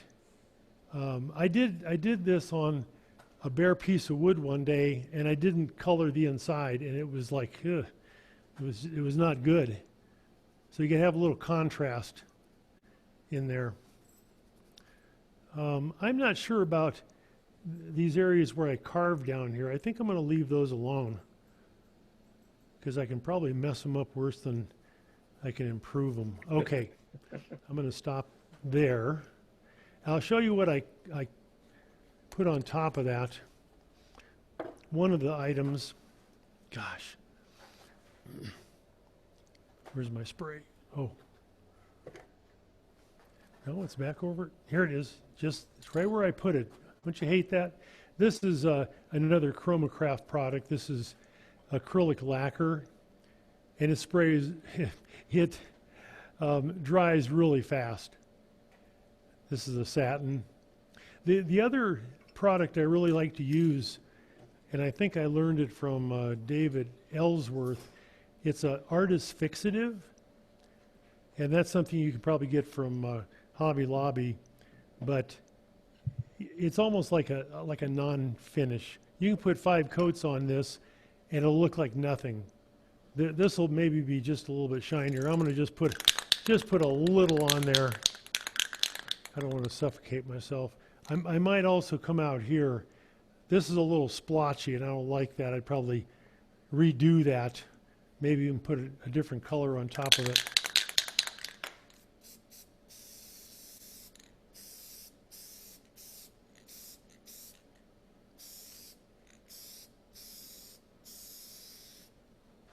Okay, I'm going to walk away just a second. All right. Now I like that little bit of sheen on this area right here. I think the center came out pretty good. Let me put that back on the true center.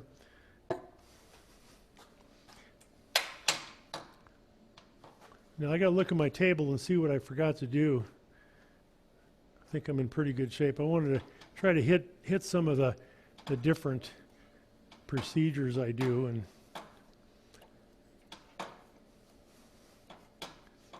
ordinarily I take a lot longer to do this. Another area that I would definitely do something with is the edge. Okay, so I got this nice edge. That I've put metal reactive paint on these edges.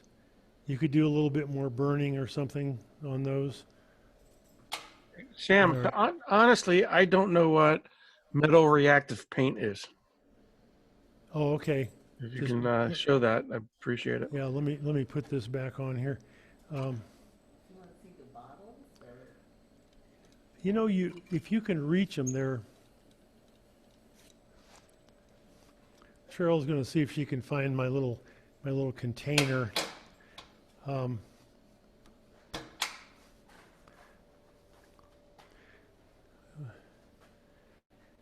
Anyway, metal reactive paint it's a paint, and you put on a base and let it dry, and then you could put the same color on, you could put a different color on, and then you spray it with a solution and it reacts. The paint actually has metal powder in it.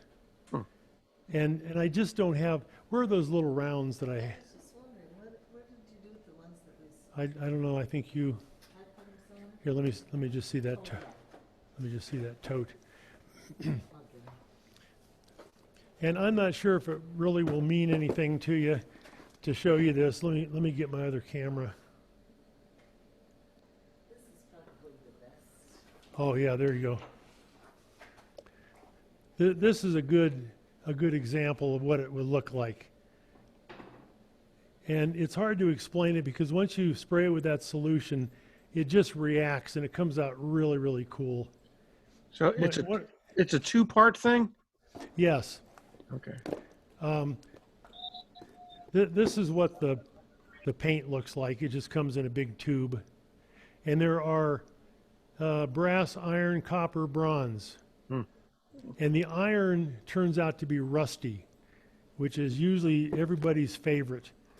And if I can find, here's a solution that you spray on there. And then, like I say, the metal in there reacts. Okay. So I just got, different colors. I gotta admit, this is a first for me. I've never seen this stuff. It's really cool. I'm a little bit nervous about my stash here because it's been sitting there for quite a while. This comes from a place called 10 Second Studio. And they've gone, the lady retired. So when you put your second color on there, I'll take a sponge or something and just dab it on there, and you get a different pattern. And you can do all different kinds of things. Crinkled up piece of paper, and you can put that on the surface and then spray it with your solution. This is called patina. It's a Verde patina. Okay. Okay, so and another question. So if this is a piece of wall art, and this could be one tile, have you combined like 4 or 6 of these together and have, say, 6 different similar tiles? Absolutely. I think that's a really cool effect. Yeah. And you could have kind of a pattern go through all of them. Yeah. I've never done that, but I've seen paintings like that.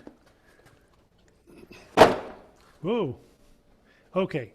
So I'm ready to spin that again. Let me find a better view. There. That's a little better close-up of this. Oh, my wife is so wonderful. Okay. Now I've got to say first, this is not my artwork, but this is a great example of metal reactive paint, and the price tag's still on the bottom, and the name Richard Raffin made this. Cool. And I think you can you can see that pattern on there is just really cool. Cover up the price. That's all right. It's like, you paid what for that? I actually had a conversation with Richard one time. It's going to be hard not to go to symposiums where you were able to talk to all these guys. Anyway, it's a neat thing to do. It's fun. Hey, Bob. Yeah. It's Jerry.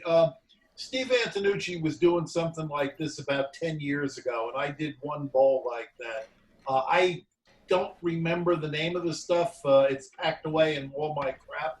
But if you ask Steve, he can give you the name of where you can get some of that stuff since this source is dried up. Okay. Now that you say that, I've seen it on some of his work. I thank you. I'm sure you can get it at Woodcraft, and Craft Supplies also sells it. All right. I bought it mail order from the distributor. I just don't remember offhand what the distributor is at this point, but Steve would know. Okay. All right. I'm gonna try to work on. Oh, let's back this off here. Back this camera off just a little bit.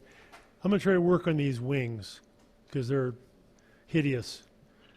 And depending on the grain, I'm not sure. I think I'm better off doing a kind of a draw cut on that with a bigger tool. Face shield. One of my speeches for safety is when you're standing in front of a tool, a drill press, a bandsaw, a table saw, a lathe, what can it do to you? How can it hurt you? this piece here, what could happen with this? Well, the screw could strip out back here. I doubt very much if this is going to fly off and smack you in the head. It'll probably start getting loose. The thread will just strip out. Anyway, that's probably happened. One thing I do a lot is I turn in reverse, and I got to remember that this is threaded on there and will come loose by doing that. Anyway, that's why they call them accidents. Okay, I'm going to get an idea where I want to start this right about here.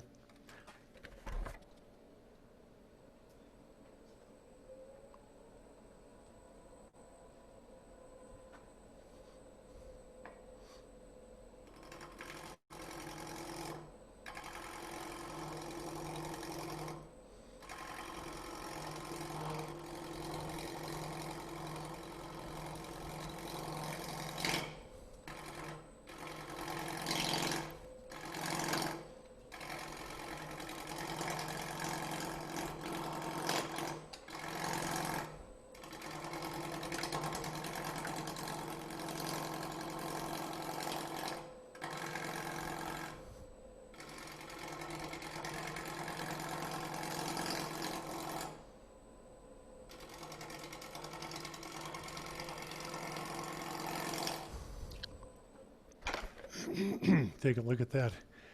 Yeah, it's not bad. You like it? Sell it to you cheap.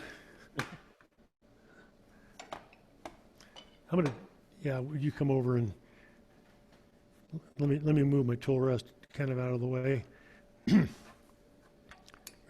Having technical difficulties. I'm going to try to get behind this and work on that back side of this just a little bit. Maybe we can move these tools and we'll have a place to. Yeah, I'm going to use that one. Now let me show you, just while we're struggling with technology. This is my switcher for a couple cameras, and I've got magnets on the back side of this, but my robust lathe has stainless steel bedways, and it will not magnetize to my robust. Anyway, it's always something. I don't know, what, do you want them to see anything while you're doing this? You know what? I could bring my other camera in here. Look at that. Which one is that? 3? Oh man. Yeah, that's not bad. At least I can get the, yeah, get a little bit of that in there. That's not good. It's not. Well, come on. It's hitting my waist block back there.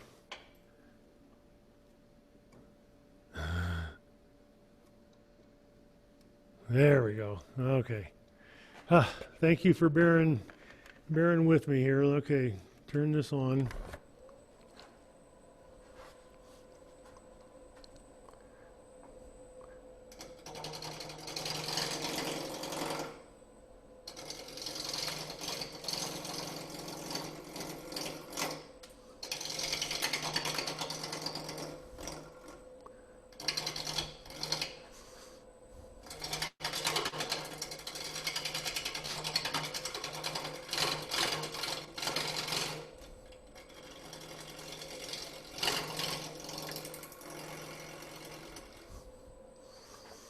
Okay, I see a accident waiting to happen. This wing right here, actually all of them, comes to a really acute point. I actually kind of like it, but it needs something done different than what I'm doing. I'm going to take a little bit more off here, and then I'll go back and maybe round that over a little bit.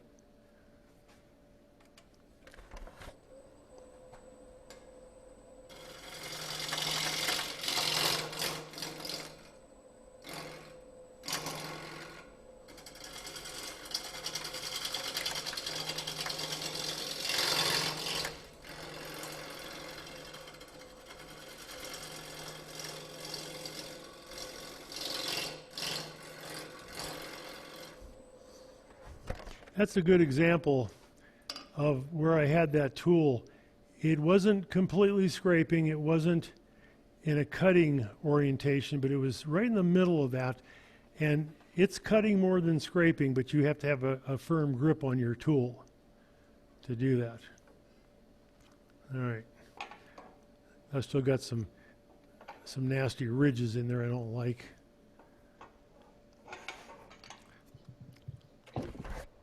I turn my lathe speed up a little bit. That's about 800 RPM.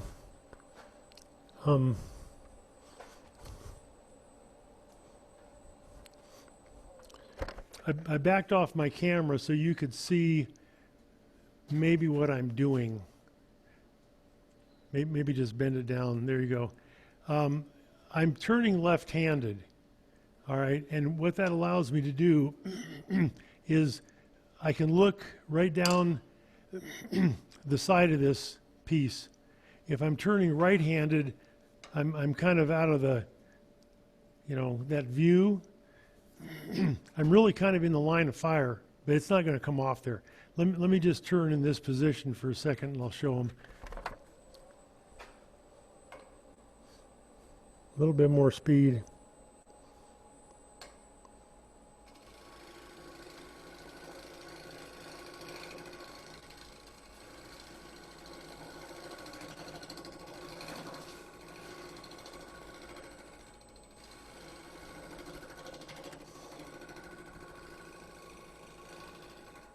Okay.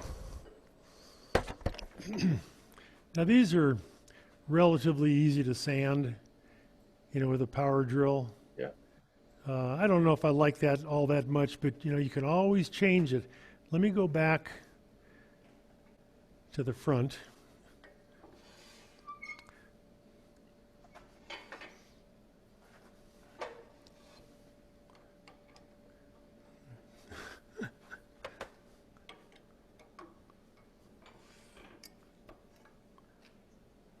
Hey, Sam, how many days a week are you in the shop?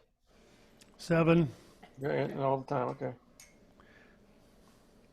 You mentioned that you have other hobbies, so I was wondering if you are in the great outdoors guy too. We have the Polaris Razor, and when we were in Wyoming, we had tracks all over the place. I'm going to move this. In Montana, less of the land is owned by the government. There's less BLM land, so it's harder to get out and take advantage of those. All over in Wyoming. Okay, so I'm going to come back to here, and I don't like that pointy edge there, so I'm going to just kind of round that over.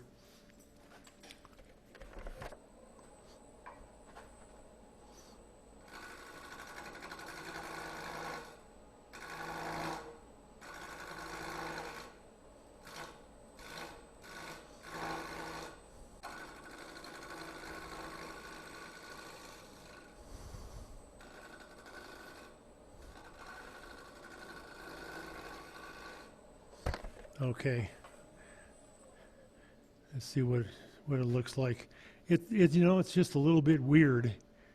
I probably need to come and texture this area out here, just kind of blend that in a little bit more. Should I do that? Sam, just from a time check standpoint, another 10 or 15 minutes. Okay. All right. Very good. All right. Well, I could just take that. I think that would kind of complete things. Is that still plugged in? All right. I'll tell you, yeah, that's fine. Tell you what you could do. You need to switch camera, I think. To. And Oh, I need. There we go. Okay.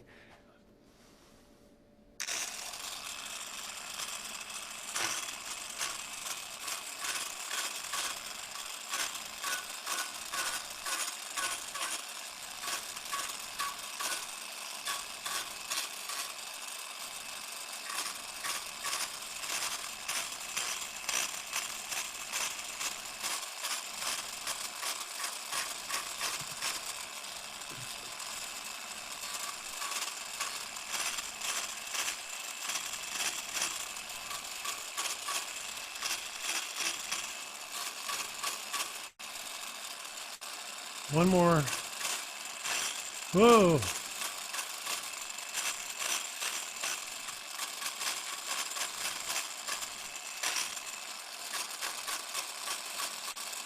Okay.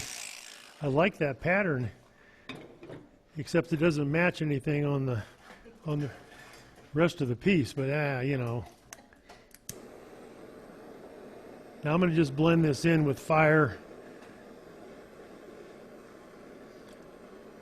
Can't go wrong with a little heat. Probably thinking that's a hell of a thing to do. Did I get that?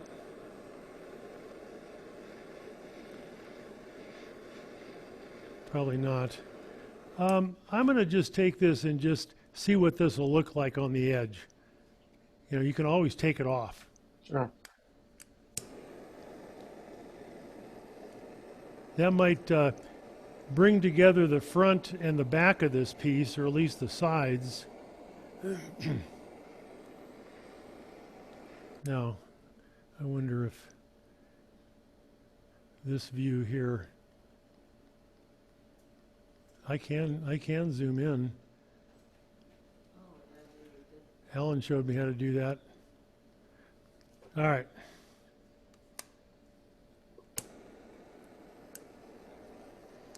There we go. Yeah, you can see that.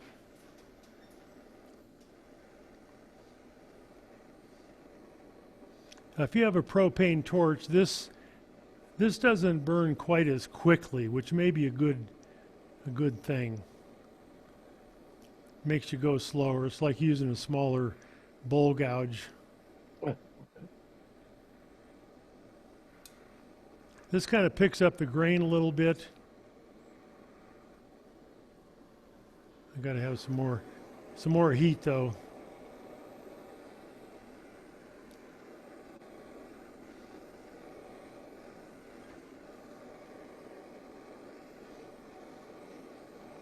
All right.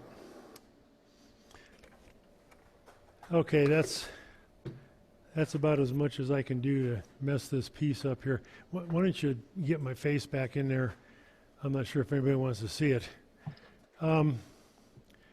Bob asked how many days a week I'm out in my shop, and here is my answer. I've got pieces in my house that have Easter Sunday written on the back of it, you know, 1983, or Christmas Day. I'm a pretty good woodturner, maybe, but it's because my priorities are all screwed up. And my wife is just, she's chuckling, but she knows what I'm saying. You know, you want to go visit the grandkids? I got to go turn a bowl. Anyway, I mean, I'm kind of being facetious, but I'm kind of being serious. You know, it takes a lot of time to learn a bunch of different things, and I don't know how that looks, but anyway. Questions? Yes. Ask me something. Anybody have some questions? Really? Any of my viewers out there from YouTube, I'd love to hear from you. Just identify yourself. Maybe? Valerie here. Valerie, how are you? Actually sick, but Oh. otherwise fine. Sorry. Yeah. These are And- people that I get comments from all the time, and I kind of know who they are. I appreciate it. Well, I like the looks of the turning. Yeah, I see several new skills there that I haven't tried yet. So now I'm inspired, and when I'm feeling better, I'll head out to the shop and try some of them. You know, one thing I didn't do. I'm not sure if it's worth bringing this camera in again. Thought about doing this. Hey, Sam, I'm still here. Okay. It's Why Gary. won't they- Oh, hi. I'm going to forget that. You have a question? You're here. No, I'm just one of your YouTube subscribers, and sometimes I leave a comment, and sometimes I just drive out there and get to see you in person. Oh yeah, you were here Saturday. We had an open shop this last Saturday for the Yellowstone Woodturners, and it was a lot of fun. I had way too many people in my shop, but I don't know. I learned a lot, Sam. It was great. You inspired me to a new pen blank. Oh, good. We were talking about casting and stabilizing wood. Anyway, one comment I really meant to make earlier on is I'm not trying to convince anybody to do something like this, but if you have a bowl, you could put a bead on it, or if you have a lidded container or a box, you could do a little texturing on the lid. You know, one little element. Sometimes the wood isn't absolutely beautiful. You can just add a little bit of interest to it by doing that. I go way overboard. This piece is probably more, you know, stick it back in my cold storage and with the rest of them. I don't know. That was really fun to do. I'm going to take this off here. Any other questions? Yes, Go ahead. Andre from Lethbridge. When you use the trans tint on your airbrush, is it more difficult to clean after, or more difficult, and also more difficult to control when you apply it? You're talking about the dye I used? Yes, the trans tint. Oh, trans tint. Okay. A lot of the different dyes you can get, you can mix with different solvents, and I mix mine with lacquer thinner, and it's very easy to clean the airbrush. I use this, wherever that is, that spirit stain, and it's also really easy to clean it up. Just take some clear denatured alcohol and run it through your airbrush, and 30 seconds it's clean. But that's a good question. Yep. Sam, this is Jim Hurst from Eugene, Oregon. If you're putting multiple colors of trans tint dye on, do you start with the lighter color or the darker color? Ooh. And do you have to clean between, if you're going from lighter to darker, would you have to clean the airbrush between that time? Can you find one of my hollow forms in that box over there? I asked my wife to find one of my hollow forms. Here's my procedure. If I'm doing, Cheryl, it's over on the right, just, if I'm doing a hollow form, okay, where do I start? I start dyeing from the inside of the vessel, and I take a pipette or a pipette. It's a long eyedropper kind of a thing, and I don't use my airbrush. Oh, there you go. Oh, my wife. Gosh. Wonderful. Just give me, let me see this one here. This is one of my typical hollow forms that I'm dyeing. And it's right in the middle of the process. That's a pretty good view right here. But I've done all this from the inside, okay? I just take that pipette and I put the dye in there and kind of turn it around. Now, I need to get to the airbrush. I do use the airbrush on these pieces. When I can't get any more dye coming through the inside and it's covered as much as possible, I'll take the airbrush and finish the outside with a lighter color. And the question was, do you use lighter or darker colors? And you can see here, I start with the darker color, blue, red, green, and then I usually finish up with like yellow or amber, something like that. Okay. But good question. Yes, Sam? anything else? Yeah, Lauren Zenreich here. Alan's wife. Yes, how are you? Yeah, I got a question about the burning. After you finish burning, do you use a wire brush or anything, or do you do anything to make no ashes kind of thing? Let me repeat the question, because that's a great question. After I burn, do I use a wire brush? Sometimes I do. Sometimes I'll use like a round wire brush and a drill, and I wouldn't do it here because I got too much equipment, but you can really highlight the grain by doing that. Sometimes I just take it by hand and just kind of scrub that and take some of the darkness away and do that. I was thinking of something else, but and I do put a clear coat on top of it, like this part right here. You got to put a clear coat on that. You don't want somebody touching it and getting their hands all dirty. Thank you. Anyway, thank you. And thanks for coming to see my demo. I appreciate it. Oh, you appreciate you being here. Thank you so much. Yeah, we were tickled to get you for sure. Well, I appreciate that. One thing I was going to show you, here's the back of my piece, and that's screwed onto that screw.